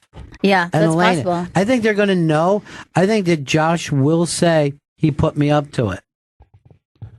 But I think Mark is still going to think of how awful Josh was to him, even after the hot sauce fight. He just kept harassing Mark and coming after him, telling him he was fake, like blowing up his whole game. Because Josh wasn't just bullying people; he kept yelling out, "I'm blowing up your game. I'm going to get you out." Yes, because he was put up to it. Yeah. Now you're going to give him the guy. That's like saying, "Oh, I'm going to punish the hitman and not the Godfather." Now, let me just tell you. And by the way, you may be right because you seem like you know the psychological aspect more. Because I happen to be a game purist. But if you guys saw Paul, the way he sat there last night, the disgusting way, and then Christmas came in and was laying next to him, and then he told her how brilliant he's been this whole season. He never said we once. He never said we did it. He goes, every step of the way, I had it figured out. And I want 8 this and fucking 7 of these. And not once did my feet touch the block Christmas. And I was able to bring you along. I was able to bring Josh along. I was able to bring Kevin along. And he goes like this, and I'm only 24 years old. He goes, I've done this at 23, and I'm doing it again at 24. He goes, now I want this kind of excellence outside of the house. Oh, my God. And I'm ready to meet everybody. I'm ready to create new music. I'm ready to design new clothes. Oh, my God. I'm ready to get this thing started finally. And he goes, look at me. I'm just 24 years old. It's amazing when you think about what I've done this year. What an unlikable scumbag. My beautiful beard. And he's like this. To my fans, I couldn't have done this without you. You supported me 100% last year. You're supporting me 100% this year. He goes like this. I only hope that I was able to entertain you. Because it's been a reflective year for me this year. If you notice a lot, I'm just quiet and I'm thinking about relationships and I'm thinking about goals. I'm thinking about how to really make this better all the time. Oh my God. When he broke down in tears after he knew that he had secured himself into the next spot. No, just right after the competition last night. I was like, oh, there are the real tears. The tears that he sheds for him. His only real tears. Well, the DR, like when I saw him in the DR fake crying last night, I was like, oh, he's really, like, this is all, like this is all an act. Like everything is a plan, even the way he's portraying himself to America. Because that DR last night he had that wasn't a real cry. That was the same cry he did after Raven. Oh, yeah. The only time he really cried was for himself when he won. Yeah. He only has empathy for himself. Yeah. He reminds me of Chris Stanley. And Chris Stanley is going to rob that Costa Rica woman and probably rape her and other family members. That's my prediction. That won't come true. Should we stop it? Can we do something? Daniel, New Zealand, what's happening, buddy? Hey, Ron, how you guys doing? Hi, Gail. Yeah, what's up? What's up? Hey, I saw the show last night, Ron, at the stand. That was hilarious, man. Oh, I didn't even know. I know. It snuck in. I just caught up with some friends, but I was just in town from New Zealand for a couple days, and I had to catch a show. And, yeah, I mean, what a show. Soder killed it. And Yeah. Joe List. It was so funny, man. Yeah, it was a really, really strong show. I woke And up I call in, and you guys are talking about something I can't even comment on. It's Big okay. Brother. It's like nothing about. I understand. This is like hearing fucking junkies talk about their fucking good drugs. Yeah, that was most of your set. We were laughing, so it was good. Oh, yeah, I did a lot of stuff on drugs last night, a lot of improv, finding other people who've done drugs and making comparisons. Great to see you, my friend. I wish we'd had a moment to be together last night, but I'm glad you're in town. Yeah, I missed you. Just tell Gail and Chris there's a few bottles that should be coming in the mail real soon. You guys love those. very cool. Yeah, you love those. And you ought to try to make it to Thanksgiving this year if you can. It's going to be an unbelievable night. We're putting it together right now. I think it'll be a tough commute from Hawke's Bay, New Zealand, but Still, I'll see what I can well do. worth it. Well worth it. Okay. I'll Talk see what to I you can soon, do. my friend. Bye. It's weird, man. I mean, your buddy from fucking New Zealand's in the room. You don't even know. But yeah, that was a hot fucking show last night. Nice. It was fucking hot as shit. Good times. Good time Charlie has the blues is what I like to say, Vito. Let's go over here, Lewis. Lewis, what's up? Hey, what's up, guys? Yeah, I definitely believe Paul is taking Josh to the final two, because if you've been watching the show, all he's been doing is making Josh do all his dirty work, especially if you watched it last night. You saw what he made Josh do, so it's like he wants Josh to make all the enemies so he can get all the votes in the end. Yeah. All right, so if the two of them are standing there at the end and they're both giving their case to the jury, yeah, do you think that there's anything that Josh could say that could sway the jury to vote for him? You all got manipulated by him, and if you want to get even, he was using me as a tool too. That's the only thing that he has. If you're like a Vito and you just go by hate, or if you're yeah. But then he looks like crybaby Josh, because remember, like the main thing that gets under people's nerves is how he's like this big crybaby, and he's kind of like temperamental. So like if he does that, I think it'll make him just look the way everybody thinks he is anyway. I don't know what he can possibly do, though, but I don't think that'll work. I think he'll be happy with it. Well, I just go by what Vito is saying, is that people don't like the game, and they just go by. See, I'm a purist. I could say, oh, I hate the Yankees, and then when the Yankees win, I go, okay, that's their year. You know what I mean? I don't act like they stink. You know, I hate the Cowboys, but when the Cowboys win, the Cowboys win. It does feel like a cheat anytime the best player doesn't win. And that was the case last year. Was a cheat. Vito disagrees because he thinks the social game is the most important thing, because he can't think strategy. He only thinks socially. He's like, somebody rubbed my belly, so I like them.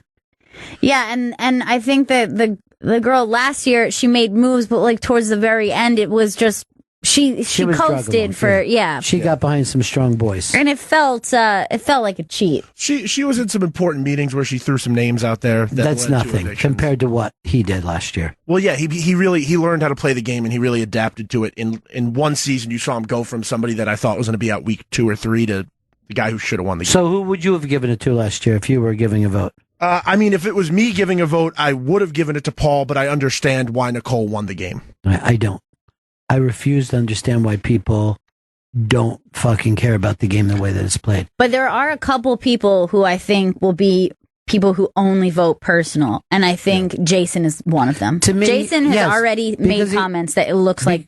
Because he has no respect for the game if he does that. He doesn't. But you ever see a fucking... a pitching coach walk out to the mound and go like this, look, dude, you're getting shelled, but you're a great guy, so I'm going to leave you in here. No. She got fucking shelled. This whole fucking house got shelled by fucking Paul this year. Yeah. He is the natural winner, whether we like him as a person or not. Now, the thing that will be really weird is if this next competition is won by Josh. And Josh will take Christmas, and then Paul is completely out of the final two. That'll be hilarious to me. I will laugh and laugh and laugh. And I think if Josh does eliminate Paul at the end of the game, you're going to see Josh win, because everybody's going to vote for the guy that eliminated Paul over Christmas. I think if you see Josh in the final two, and now we just went from hating Josh, right, and not willing to give him the money, to putting him next to a nicer person. Yeah. This is what you have to work with every week, Chris. I know, every week. But you don't speak up even here. You don't even know the game. You only watch occasionally. You don't even watch the CBS show. I watch the CBS show. You watch it? Do you watch the feeds? Occasionally. I watch clips of the feeds. Oh, that's nothing. Who doesn't watch clips of the feeds? Who doesn't watch highlights of the feeds? This house is so stupid to have been manipulated by Paul this entire time. They will vote emotionally. If Paul's up there. So look, you're 10 fucking conversation pieces behind us. We're talking about Josh and Christmas. Yeah. Who wins? No, Christmas wins because everyone hates Josh. Okay. But I mean, as much as you hate Josh, if you took out Paul, there's I'm going to agree with you. I think Josh played, did the best of his abilities, if I'm going to be totally honest. Because I think he has zero abilities for this game. Yeah. And the fact that he's still in there, swinging, dealing, kiss stealing. In many ways, Josh is more like the Paul of last season, where he was loud, he was obnoxious. Paul of yesteryear. Yeah. And I've hated Josh all season. Never have I. I couldn't stand him in the beginning. I didn't like the bullshit he did, but you could see he really knows, like he actually is a fan of the show and he knows the game. I think that's why the people that are going to vote the wrong way is because they're not fans of the show and they don't appreciate the whole aspect of the game. They call it a team sport when it's not a team sport. Okay, let's suppose this. Suppose Josh gets out. Does he vote for Paul? Over Christmas? Yes. No, I think he's... You just told us he's a fan of the game. You just made... See how easy it would be for you to look like the smart one on Big Brothers? Instead, you look like the little dog biting at his heels when he makes a good point. You're like, you're dirt. You're dirt. I've never called him dirt, but he doesn't make that many good points in that show. I don't know that what he You took barely out of speak it. on that show. I've never literally called that man dirt. know. You know it, sir. We need Adam. When are you guys recording tomorrow? Yes. I wish Adam was in. Adam will be with us. Adam's announced it on his blog. You really think it would be stupid to take Kevin to the end? I thought that would be the smartest thing to do. Because I could never give Kevin the money, and I love him. I don't think anyone in the house respects his game at all. He doesn't have a game. Exactly. He doesn't have a game. You know what? You shouldn't even be on Big Brother. Yes, You I would should. even say that. Yes. I'd like to vote him off right now. No, I'm on. I mean, you just call everyone else dirt. You're dirt. I go with Dirt Boy. Tonight. Or do you call yourself that, man? All right.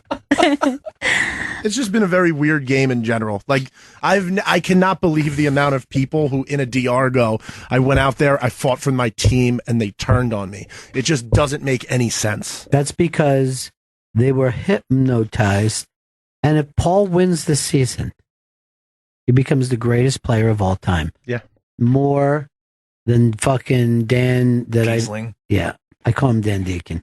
I leave it at that. I thought it was Dan And Hatter. more than the evil fucking doctor, who quite frankly was just fucking around and found himself at the end. He was 'Cause I attractive and watched charming. every minute of that game, and he just fucked around and somehow won. Even his final speech, he just said like, "You guys suck that you're out right now," and like I'm still in here. And everyone laughed because he's charming. Yeah, he's charming and he was attractive. And that was his spell that he cast. Apparently, that big veto speech he did where he said, "I hate you all." Evil Dick said that there's a story where he did a real veto speech and then he goes, "All right, guys, I'm going to do one for the CBS show now," and then did that whole "I hate everybody here. I don't respect any of you." Evil Dick knows. And he sings like a bird, too. Yeah. Oh, yeah. Evil Dick gossips. Tell all. Yeah. So Dick? Yeah. But I also think that he fakes newses at half the time. too. I like his fake news. I know. It might be fun, but you can't believe it. It's like listening to Chris Stanley when he has a news story. I think all Paul needs to do is say, may we just roll tape on where I somehow convince every single one of you to throw HOH. You're a bunch of sheep, and you sheep will vote for me. So do it now. Like, that's all he needs. Has an entire house ever thrown an HOH at the last time? No, not like the way he's done, where everybody looks at each other and is like, "All right, so I'm going to throw it now." Like this is where I go out. I was embarrassing. Yeah. And nobody goes, seems like everyone's throwing it, and someone has to go on the block. Like they were acting like, yeah, the one that he told me is the real version. It was Christmas in a running competition. I mean, it was such a ridiculous thing to just watch that level of manipulation and then watch them all just be like, so Paul was right, and I gave up the HOH, and everything's going to be fine this week. We got him. When Alex was still even doing it. I can't believe we pulled it off. This is great. I know. Paul pulls me up and we're both safe. It's so uncomfortable. It's just so awkward. Dummy. Fucking say goodbye to Kevin and walk out the door, you dummy. By the way, Patrick from the stand just texted me and he goes, okay, are you really trying to get Ant to do some stand-up? I'm all for it. You can. It's going to be fun. No one believes that this is happening. Yes, it's happening. Be there at the stand tonight. History takes place. Comedy history. TheStandNYC.com for tickets. I like to call this the show that Keith the Cop couldn't make happen. I'm going to put this to Ant and Ron. That's how different I am than Artie. That's big of you. I guess, that humility makes me better than most people. Yeah.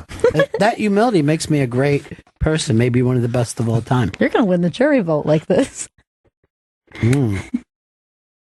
Let's take a break here. We got some guests stopping in, right? Yes, we do. Comedians Mike Cannon and Mike Finoia. They're stopping by. Nice. Mike and Mike show. Mike Cannon's first album, I Think It Just Kicked In, is available now on iTunes and everywhere records are sold. And on his Records are sold. Where's that? And his Your Twitter, local vinyl shop. his Twitter and Instagram Doesn't is, have to be 20 years old before they sell it in a fucking record shop. they're still making new stuff. And his Twitter and Instagram is I am Mike Cannon. And Mike Finoia will be performing at Comedy Works in Denver, Colorado, Thursday, September 21st through Saturday, September 23rd. ComedyWorks.com for tickets. So Thursday through Saturday. Thursday through Saturday, yes. All right. We'll be back with those two guys. Bennington. Welcome back to Bennington. Mike Cannon and Why Mike are you angry about it? Why don't you say it in a nice way, like everybody wants to listen? all right. They're not being forced to. Welcome back to Bennington. Thank you. Mike Cannon and Mike Finoia are in studio. Mike Cannon's first album, I Think It Just Kicked In, is now available on iTunes and everywhere records are sold. And on Twitter and Instagram, it's at I am Mike Cannon. Mike Finoia will be performing at Comedy Works in Denver, Colorado, Thursday, September 21st through Saturday, September 23rd. Go to ComedyWorks.com for tickets. And his album, Live in Burlington, is available on iTunes, on Twitter and Instagram, at Mike Finoia. Good to see you guys. I haven't seen either one of you. Mike Cannon, last time I think I saw you was New Year's Eve when you had to rush over Yeah. and do a... That was also the last time I worked the stand. Yeah. Covered for Dave Attell on New Year's Eve. Yeah. Had a fun show and then never was asked back. You killed too. You came in and the Attell spot and he's murdered, and I was very proud. And that was like you were down the road, right? Yeah. I was working a couple shows at New York Comedy Club, and so it lucked out. Joe Harari hit me up. He came running. I literally saw him running down the street. He gets introduced. He didn't even tell me to run either. I kind of ran there based on instinct. Sure. And I showed up literally as you were bringing me up. So I was like, you could have probably told me to rush. It's great. Hi, man. It's like Harari has like a comedy Uber where it's like, where are the closest comics that I can fill in? Good to see both of you. Now, your new album, very drug heavy? Not really. I mean, it just kind of speaks to my life. So I guess I do my fair share of drugs. Well, I read the article in the iBang. You went through your drugs of choice. Any drug that you would never do? Heroin. I don't think I would really get myself in. That's where you make the mistake, I think. That's when it really... You're scared of commitment. That's exactly, yeah. That's where it really gets comfortable. I also think it's weird to stop at just one. You know what I mean? I agree. You're just like, you only have one last one. I am being a hypocrite, and heroin has proven itself to be a pretty powerful drug, so I'm kind of disrespecting it. Yeah. Well, I don't know whether your spine has ever felt like cotton before, but you'll never be as relaxed. I'm certain that heroin has snuck itself into the ecstasy I've taken over the years, because there are a few of those times where I'm like, this is not the normal. And where you're also like, I don't care if the plane crashes. I don't give a shit. That's right. Yeah, I don't care if my leg's on fire. Yeah, there's the ecstasy pills that look like they had chocolate chips in them. Oh yeah, and that was little chunks of dope, That's and you pop them in, and that's like an next extra thing you know, little you're chewing surprise. your lips off. And yeah, it's nice. Before Molly came in and just swept everything away, I was just chewing on triple stacks. God knows what was pressed into those, but man, were they fun. Yeah. Chris, what about for you? Was your drug peak? Probably in college when I was just eating a lot of fucking drugs. Like, didn't matter what it was, just like pills, Molly. Just that was back like 2001, 2002. When I decided to get into sobriety, a thing came up of when did you at what night of your life did you turn down drugs? And I could not come up with any occasion. And I thought, well, there's got to be like something about normal was uncomfortable for me, even though I didn't feel uncomfortable at the time. I felt like this is fun. You know what I mean? But to never say no, not tonight is a really strange choice. You just like fun, I think. You're enthusiastic about good times. I just want to feel different than I feel right now. I'm the same exact way. Doesn't matter if I'm going left or right. Doesn't matter. Just make me different. That is funny with people who like both. It's not a preference, like both up or down. You're just like anything but here. Yeah, it's fine. I want a different. Yeah, it's kind of weird when sobriety becomes a high. Or sobriety becomes psychedelic. Like, like when you're like, oh man, things are okay. Why do I feel crisp? That is true. That is true. But you're a marijuana guy. You enjoy marijuana. Yeah, I am. Yeah, I took some edibles, but I took a red eye last night from LA to get in to New York for the weekend. And out there it's just so much more potent. So I'm used to kind of taking the New York edibles and they wear off after about 3 or 4 hours. Yeah. Right now, I'm still kind of in the thick of it.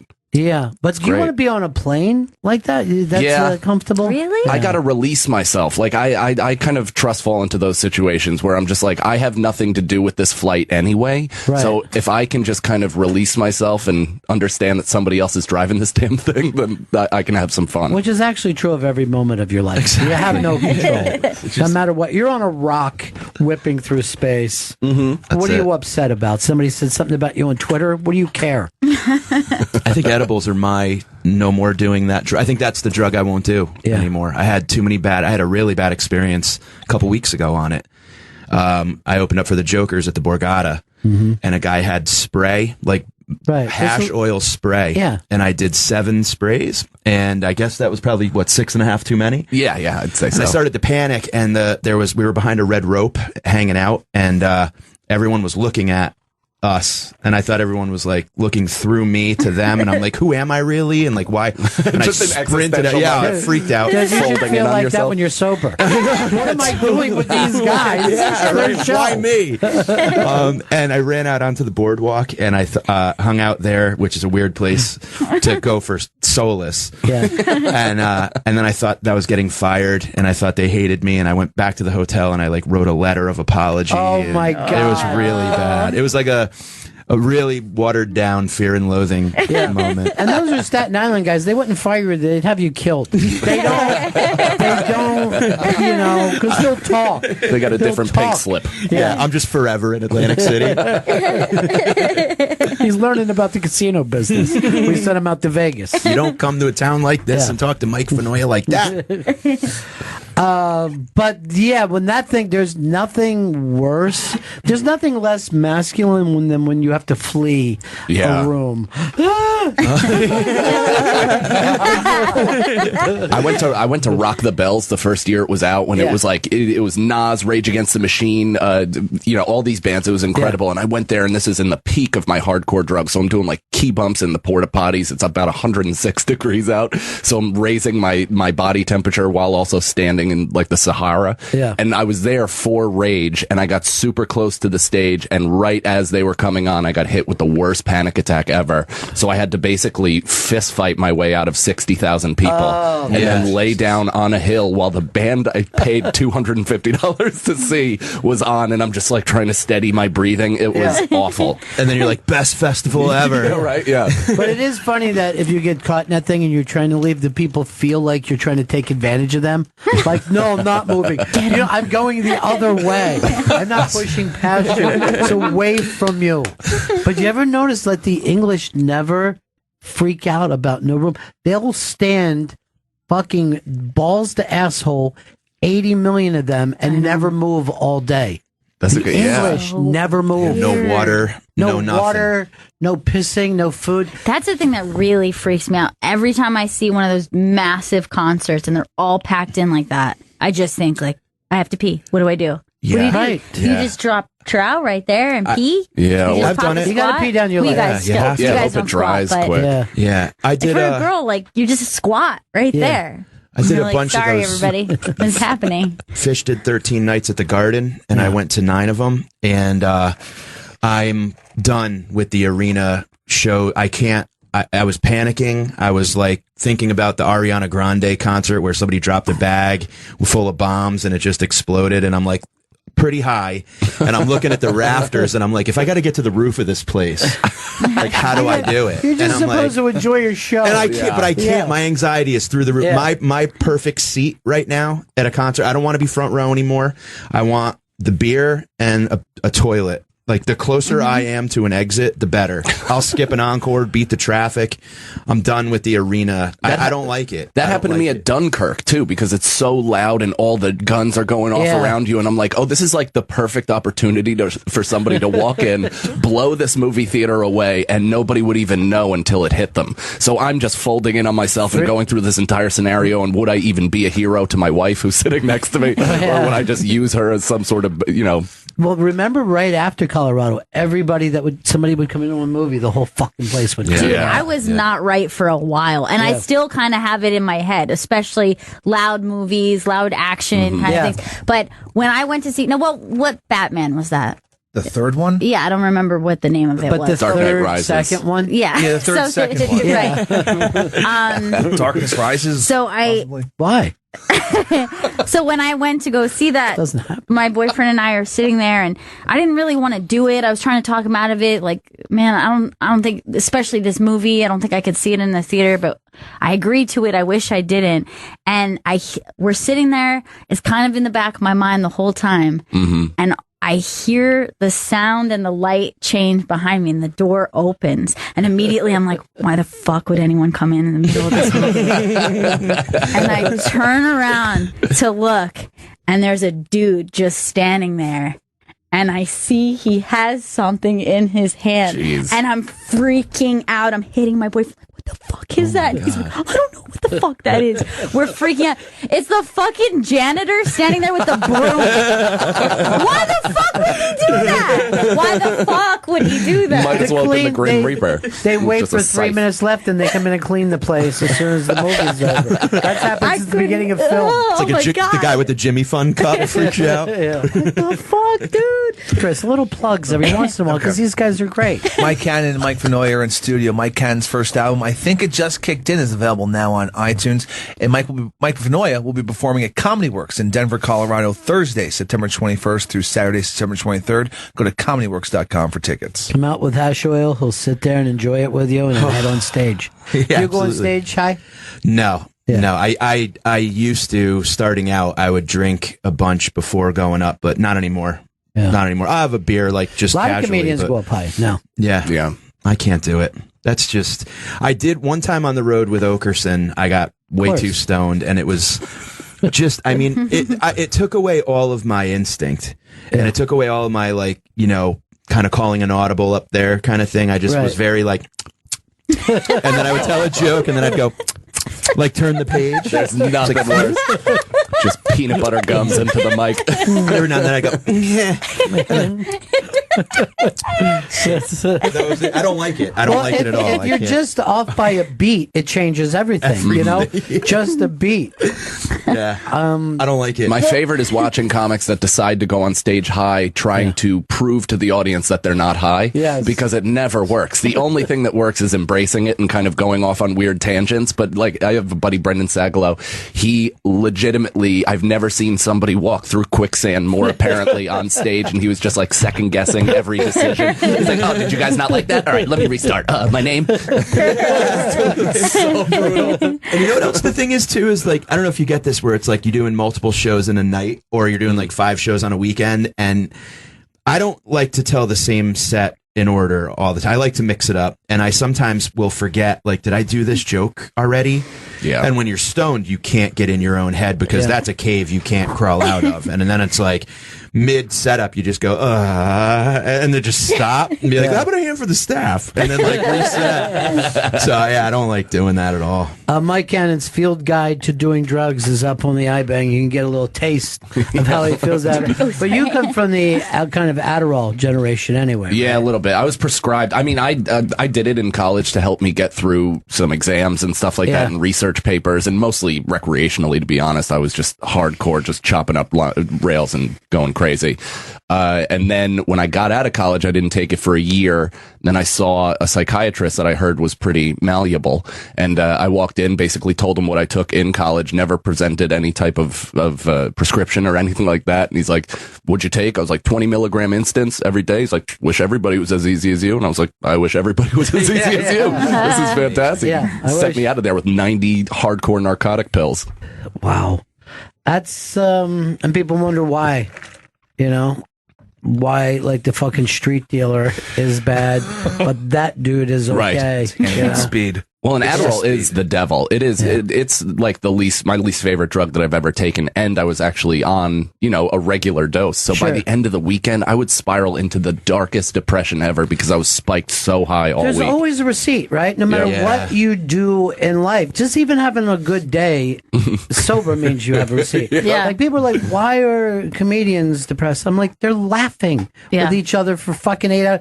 They get more laughter just hanging out together than most people ever get. So you got to build it back up again. That's a great point. You ever have those group hangs, even like just regular friends where you're laughing so much and then it's that moment where it's like, and there's nothing left to say? That's sometimes 3 straight days for us. Totally. That one moment.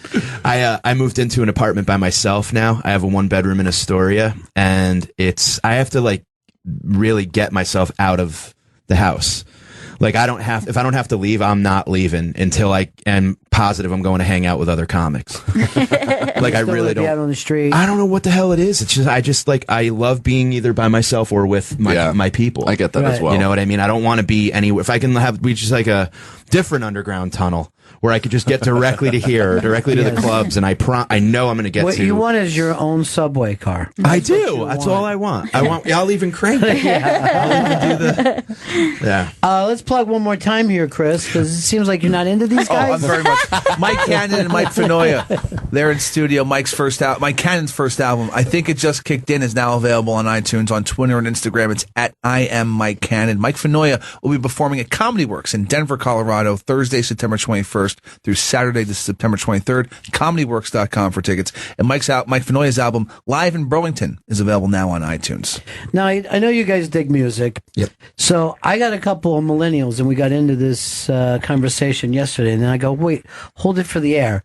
They were wondering, what are the best greatest hits albums that they could go? So not to go through, listen to this album by somebody, but is there a greatest hits album that you would recommend? And personally, I have 2, but I'm going to let you guys go first.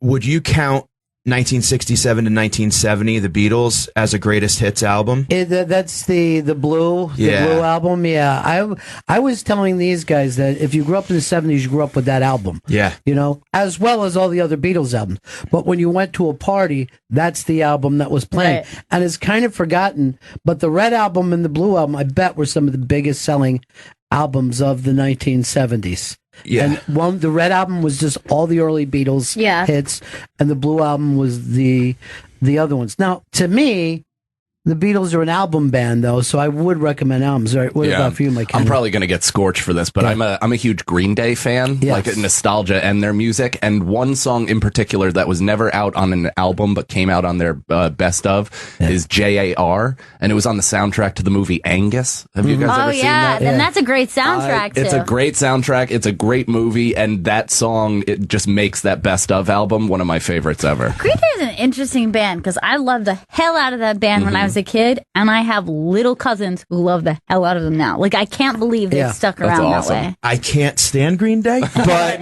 my favorite video on online of a Green Day concert is prior to Green Day taking the stage. They're doing a festival in England, and over the PA, Bohemian Rhapsody comes on, and the entire crowd sings it. And that's my favorite Green Day because there's no Green Day. But why do you hate Green Day? I just don't. I feel like Green Day started music kind of getting shitty, where it went into like Blink 182 and At the Drive, all these like kind of mall like that's about the time you were my girl. Like every song's like you really want you in my car. But we're just sitting around talking about the Beatles, and that was the Beatles. I know. Sound. But I like the Beatles. I don't know. And even that fake lyric got my hips moving. But that to me, everyone always like punk. I always think of them as a power pop band. It's just like that is a traditional rock and roll band from the. They fill 60s. arenas. They actually they're a hell of a performance. I've heard they're putting on very weak performances these days. Like they've had a chance ever since his fuck Justin Bieber moment. Yeah, basically. I guess they had a show recently where they could have. They did Wrigley Field. Yeah. And I was reading about how, like, a reviewer said they really could have, like, made this their moment, and they just went and played the hits and didn't even really put a ton into it, and it was just kind of like, thanks, good night. Where, I would like, a honestly Pearl love Jam to watch would. their hits, though.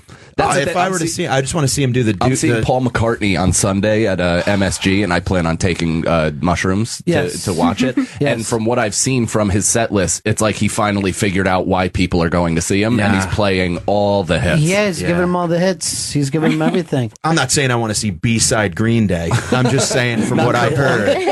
Go deep, motherfucker. 1039 smooth out Billy Joe. Yeah, what would you recommend as a greatest hits? All right, so I kind of agree that I'm not going with like a rock band because I kind of think the rock album is great. That's the best way to listen to rock music. So I am going to say James Brown. I think it's called like 20 of the greatest of all time. Fucking believable. And it's like one after another. You're like, I don't need anything else. Yes. This is perfect. Like you could just listen to you it. listen to him, you go, why did people make fun of him at the end of his life? Because he's a fucking genius. Insane. Was that it? And then like that album is like, you could just have that and be like, well, I know how we'll start the party. Like it's already done. Like everyone's dancing. Yeah. It's a great way to fall in love with James Brown. Right. You know what I mean? You're going to go, okay, I know half of these songs or I've known a couple other. Yeah, and it's so it's amazing. like a good introduction to everything that's great about And him. then you're like, oh, and how were the Stones supposed to follow this? They couldn't. They couldn't. All right, I like what you're saying there because they're not going to go pick up a James Brown album. So I've got two that I think any young person who goes like, I don't get that thing should. Sly and the Family Stone's greatest hits. Again, start to finish. It's fucking unbelievable. And the other is a rock band that's an album band, but no one ever owns their own albums because they were also a top 40 band. Creedence Clearwater Revival. There's 20 fucking songs on that album that you guys can already sing. 100%. Every single one. I had a night of Creedence. Oh, Jesus Christ. I took a bunch of acid in college one night and I went to sleep and a CD, we had a 9-disc changer and I'm laying on the couch and Creedence was on and the CD skipped at Born on the Bayou.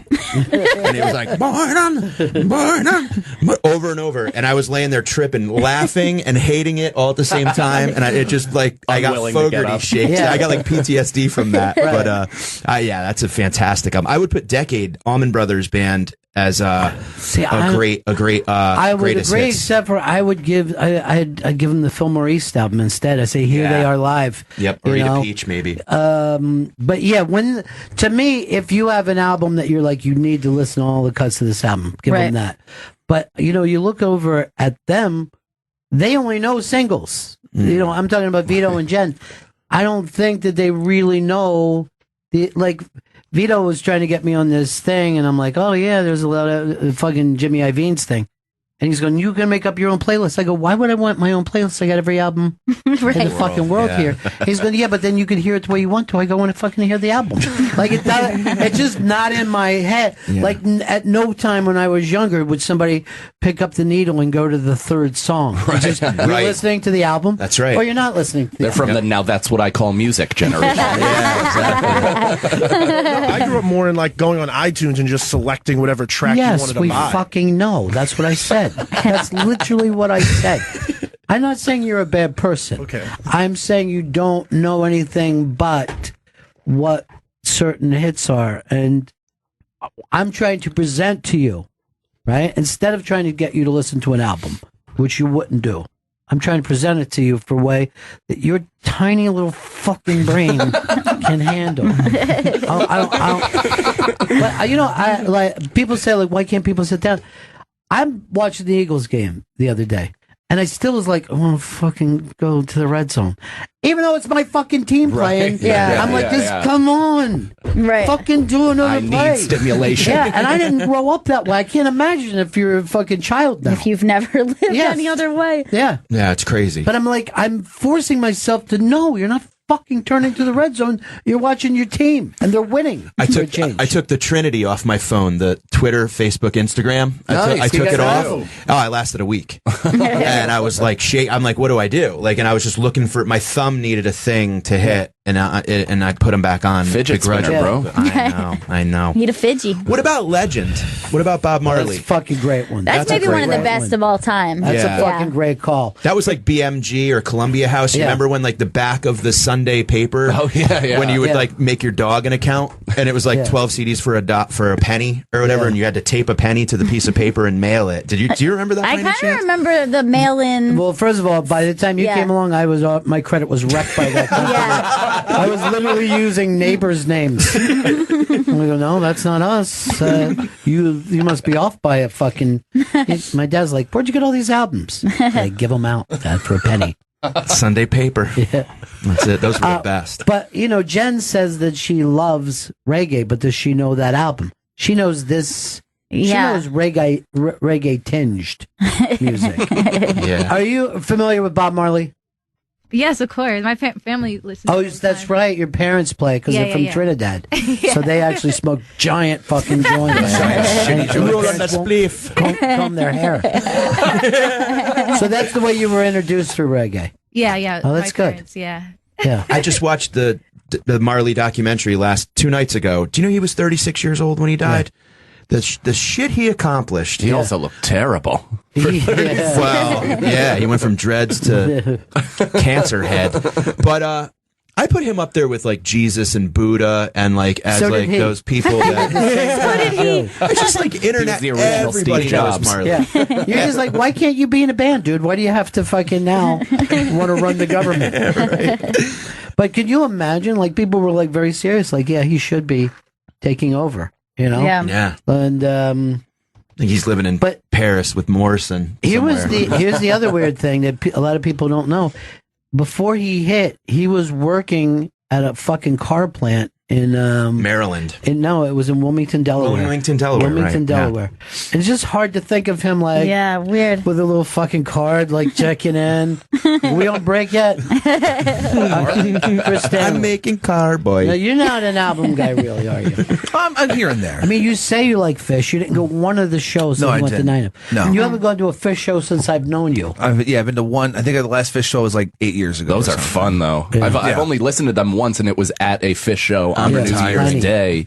It was unbelievable. Me and my wife just took mushrooms and Molly together and held each other for the entire time. I left there thinking their lighting person deserved a Nobel Peace Prize. He does. Chris Carota. He's the best. Unreal. He got hired by the fifth member of the band. He got hired by the Garden. He now does the lights for the Knicks.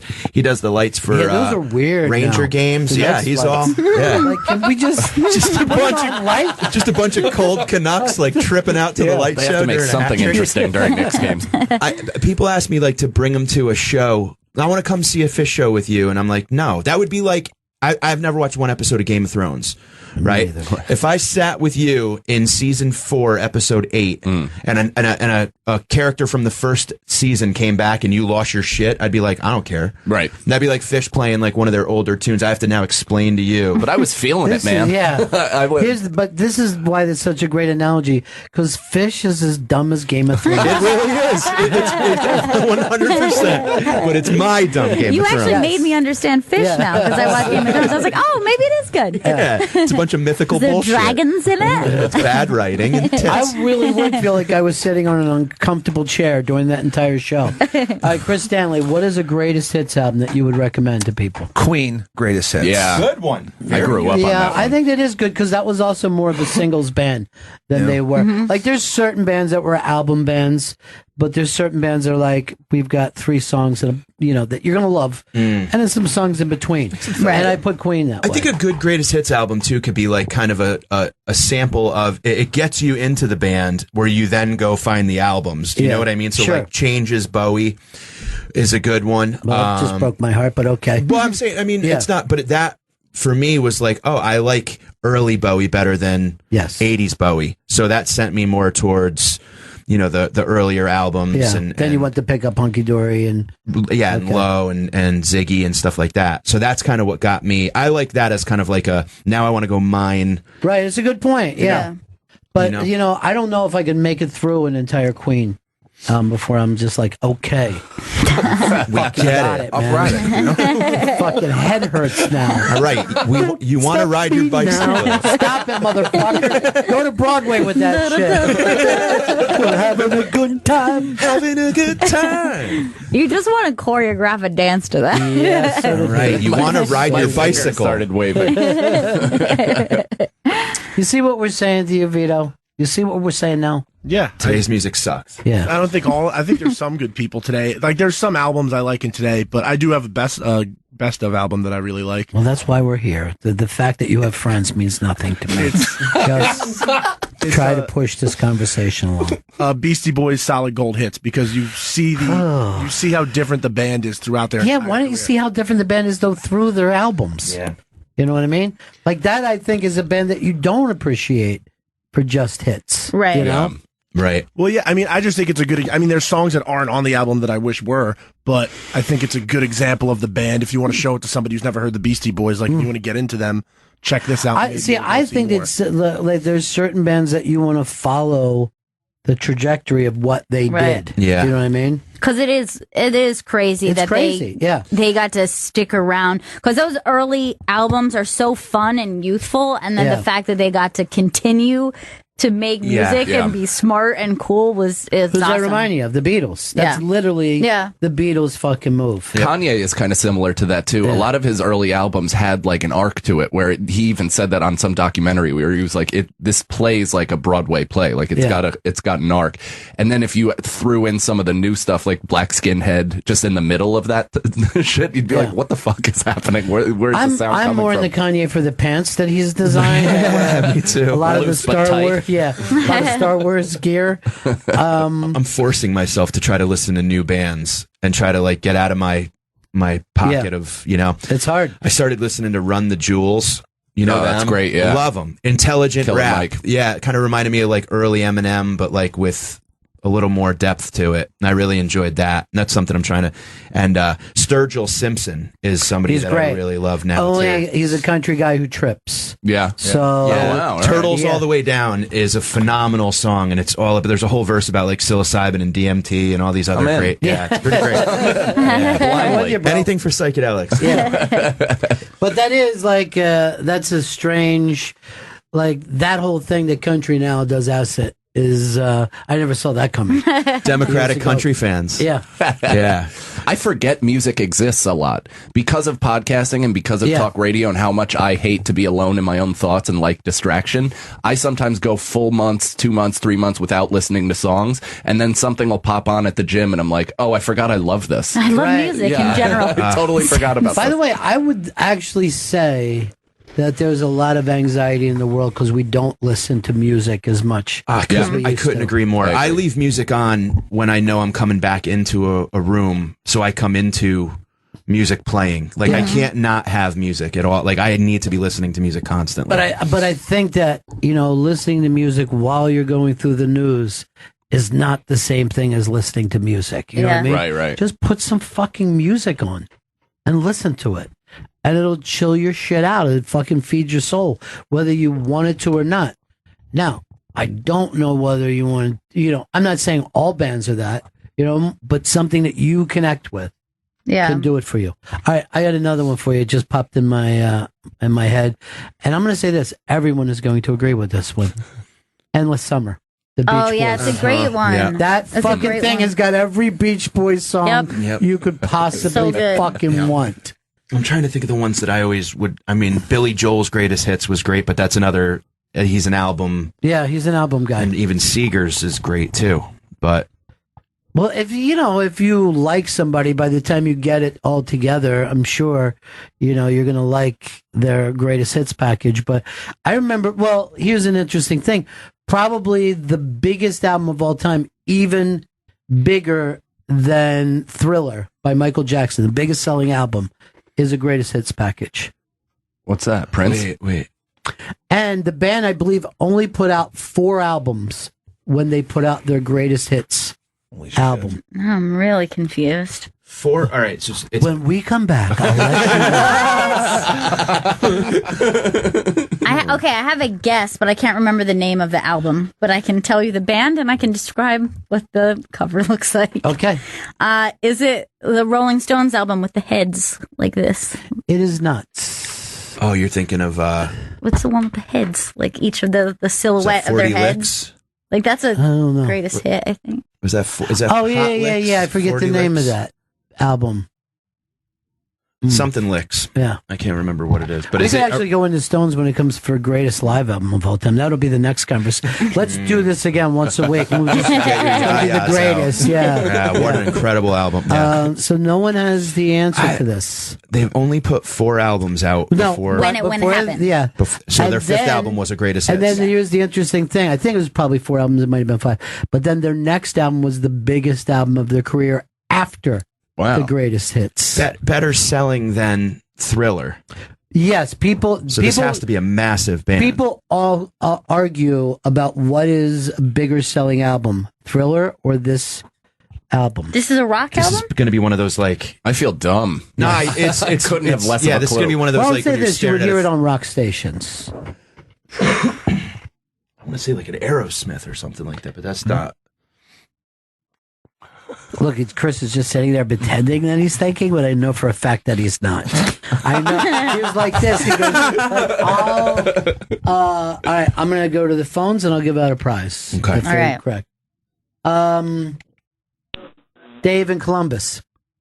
Hey, Ronnie B. Yes. Was it the Eagles' greatest hits? The Eagles' greatest hits album. Oh, damn it! Fucking Eagles.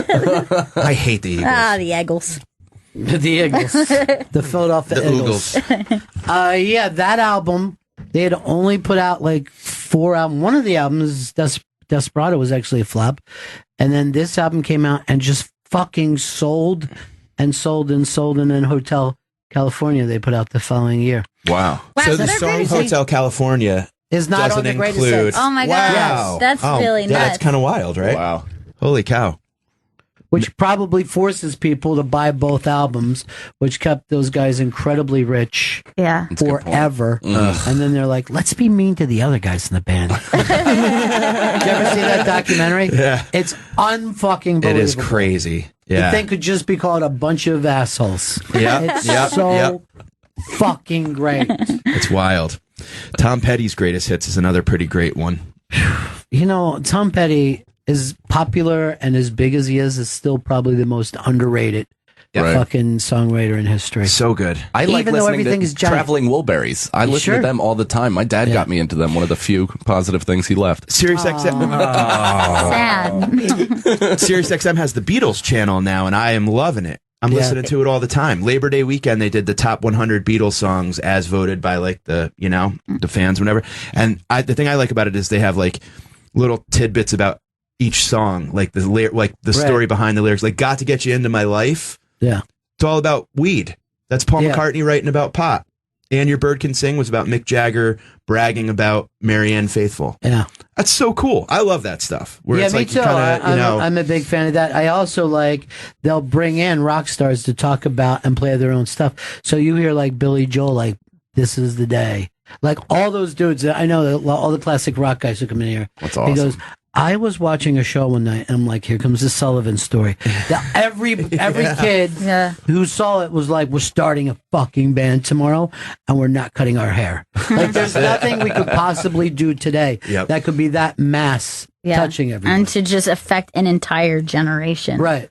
Forever, and thus changing Yes. generations after them because their personalities were formed by that. Right. It's really strange. What's the platform that could even reach that many people? Like if it was the Vine. Super Bowl, I guess, something like that. But I think 9/11. You know what I mean? Like you have to have a disaster of some time for everyone to turn their head and go. The next big thing is Hey. the Yellowstone explosion that's coming any day now. Right. Mike Cannon and Mike Finoia are in studio. Thank you, Chris. Mike Cannon's first album, I think it just kicked in, is available now on iTunes. And Mike Finoia will be performing at Comedy Works in Denver, Colorado, Thursday, September 21st through Saturday, September 23rd. Go to comedyworks.com for tickets. I'm going to throw a pop one out there. Ooh, Because I feel like we have not interesting. really done that. Interesting. But I will say that the Immaculate Collection, which is Madonna's Right. greatest hits, which came out pretty early, Mm-hmm. is like wall to wall. You don't need anything else because, like, you don't need a pop album. Right. It's about singles. Right. So a pop greatest hits is perfect. And every American, because of MTV, could probably sing that entire album. The entire album, Yeah, like, every even track when you is. when people you go, know- you know Madonna songs, you're like, no. But if you turn on that album, you're just singing it. Every single one. I'm not. That is pop songs. You're right. It doesn't have to have a narrative. It is 100% singles. I don't Yeah. think they had one, but I bet if you put together a greatest hits of NSYNC, it would be a banger. Right, exactly. kill. And you probably know more of it than you'd like to. Oh, I know all of it on purpose. I think that they Start hating don't- yourself. I think that they don't do that because these guys all own the songs separately. You could buy a song. Yeah, they just have the songs. They have them separately, and they don't think about it that way. Nor do they think about, hey, I want to spend 1 full hour listening to NSYNC. Right. You know what I mean?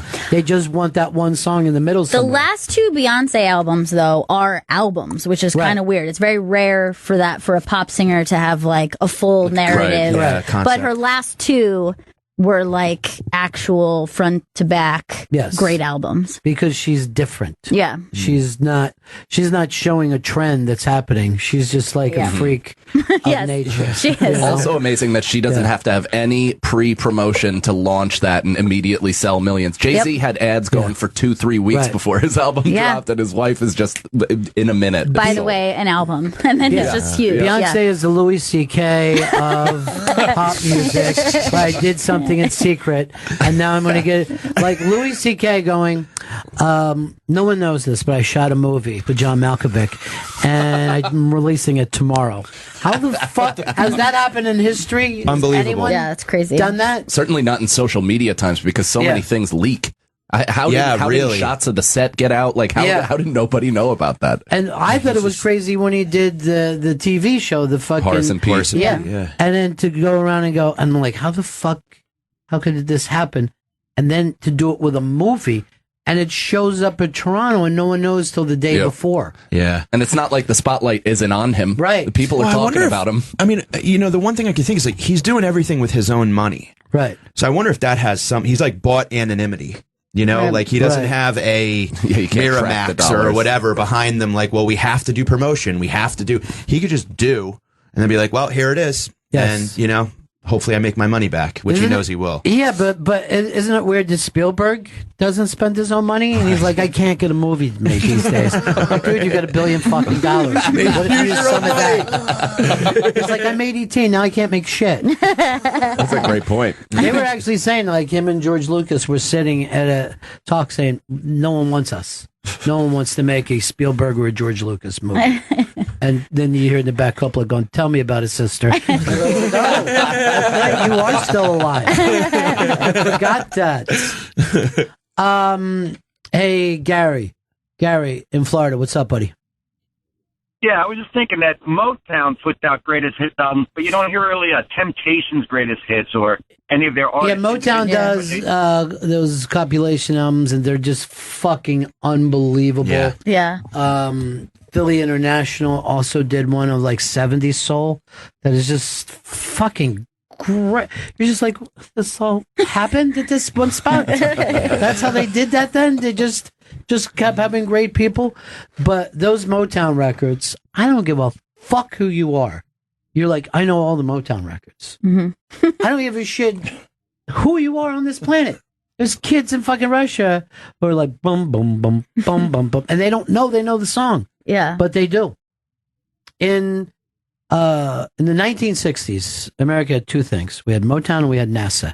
And that was the only thing that we beat the world at. Space funk. Yeah. It We turns had out both are everything fake. we needed right there. We went to the moon and then we moonwalked right after that. What is it, Chris? I just want to let everyone know that Mike Cannon and Mike Finoia are in the studio. That's all. Mike Cannon's first album, I think it just kicked in, is available now on iTunes. And on Twitter and Instagram, it's at I am Mike Cannon. Mike Finoia will be performing at Comedy Works in Denver, Colorado, September 21st through September 23rd. ComedyWorks.com for tickets. And Mike Mike Finoia's album Live in Burlington is available on iTunes. Mike Cannon, what is your home club here in New York? I'd say New York Comedy Club. It's a great place. Yeah, right? I love that place, man. It's like that's where I recorded the album, just because it's Did so you? Yeah. it's so tight, and when you have a full crowd in there, Yeah. it is like it's like a kill box. It's almost you can't miss. I forgot what I went over to. It's that thing that you have to make up while you're Comedy doing- on the spot or stand up on the spot. And yeah. then when I left there, I go, I might be the funniest human being that's ever because when you get tight in that room, this is the laughter is bouncing off every single wall, and I'm like, I don't want to watch anybody else's set to find out that this is the norm. Well, and it's so weird because it wasn't always like that. The first stand-up comedy show I ever saw was at New York Comedy Club when I was 15 years old. My dad got tickets at like audienceextras.com where they used to like give them away for $2 or something like that. And the only comic I remember still doing it was Dean Obadala, and he killed. But everybody else, it was just like a rundown shit room, and then it just was completely misused. They had the side room too that was like a glorified hallway that was super weird, and it had a hot pipe on stage that comics would constantly lean on. Oh my God, that's right. I never even knew about hot pipes until I moved to New York City. The old hot pipe. Gotta wrap that up with rope, or else someone's going to burn themselves. I feel like that's going to catch on fire. But is there a club in New York that you would love to turn around that's the same way? Like Eastville. Eastville could do it for you. That could make it another, like, turn it into, I just think it's in the East Village, and it's like, I don't know, I just never even remember it's there. Right. You know? And I think it's a great room, and it's, you know, like Gaffigan loves it. People love it for, you know, I just think that it could be something more. There's a couple like that. Like Stand Up New York is a great room that used to, you know, a couple years ago, it was like one of the hottest clubs in the city. The Strip. I mean, those areas have just unfortunately. Uptown. NoCa. I started it's called NoCa, North of Carolines. That's my new district, and it's like just and Broadway. Nobody goes out around Dangerfields. I mean, Dangerfields, that was some of the first spots I had in the city. And think of, is there a better name? You know what I mean? Like the name itself. You're like, here's a starting point. Yeah. Rodney, you don't normally get, like, here's a legendary thing that you young guys can be part of that history. But I would also say the same thing about the comic strip. Yeah. You know what I mean? I mean, how is that place not constantly packed? And when it is packed, it is one of those rooms though, where you can feel the magic still. It is like it's a really great room when it's bumping, but outside of that, you know, it gets a little scary.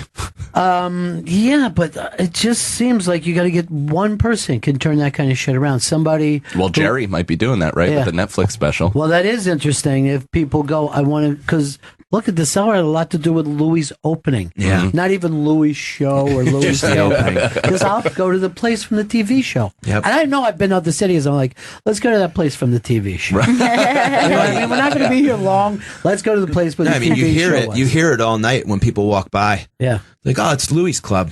Yeah. It's like, no, it's not. Yeah. But it is. And it is. It is. Yeah. But yeah, that would be interesting. But they would have to, you know, when it's one thing to say it's Louis' Club, then you have to walk in there and get your shit knocked out of you. You know what I mean? Right. It's got to be something good. They should prep for this Jerry thing to see if they can pull it off. Or my idea, just get Jerry to do 4 or 5 sets a week there. All right. That's a good idea. Why not? Good. Because I think he goes to Gotham most of the time now, right? Yeah, I think so. Seinfeld? Yeah. Yeah. And he's been down at the, you know, he'll go to the Cellar every so often and pop it. When Tom Papa seems to be, you know, which is fun. Yeah. It's unbelievable when you're in that room and you see the people get the chance to see a Kevin Hart, a Jerry Seinfeld, just to see them lose their shit. It's I still think it's some of the weirdest feeling I've ever had when, like, I've had the privilege to bring up most of those guys when I'm hosting, and you kind of don't want to, some folks go, guys, every now and then we have guests pop in and, you know, we're so happy to have you here. So they already know it's coming. I kind of like to sneak it by them. This and next just be like, gentleman. keep your phone. It's like, keep your phone in your pocket, everybody, and welcome Chris Rock. And they go, and you hear an initial, and then, and then they see him. Right. And it's another, like he wasn't lying. And that's pretty, like, Just when you shakes get the hit with foundation. that, it's unbelievable. It really is pretty wild to I always like to to say to people, are you a fan of the movie Trainwreck? Well, here from Trainwreck, it's Jim Florentine. I watched Trainwreck with this next comic. Give it up. He was one of the 2-second people who fucked her at the beginning of the show. This guy got cut from Trainwreck. You guys were great. Thanks for coming in here today. Thank you so much. Chris, you haven't done a single plug all day today. Guys. Mike Cannon and Mike Finoia have been in studio. Mike Cannon's first album, I Think It Just Kicked In, is available now on iTunes. On Twitter and Instagram, it's at I Am Mike Cannon. Mike Finoia will be performing at Comedy Works in Denver, Colorado, September 21st through September 23rd. Go to comedyworks.com for tickets. And his album, Live in Burlington, is available on iTunes and on his Twitter and Instagram, at Mike Finoia. And I'm going to be at the Underground next week interviewing from Better Things, which is an unbelievable TV show, Pamela Adlon. So that's a week. Awesome. Yeah, that's a week from today. And tonight at the Stand doing a mashup with Anthony Cumia as a Nice. trying to introduce him back into not being so quite what he's been.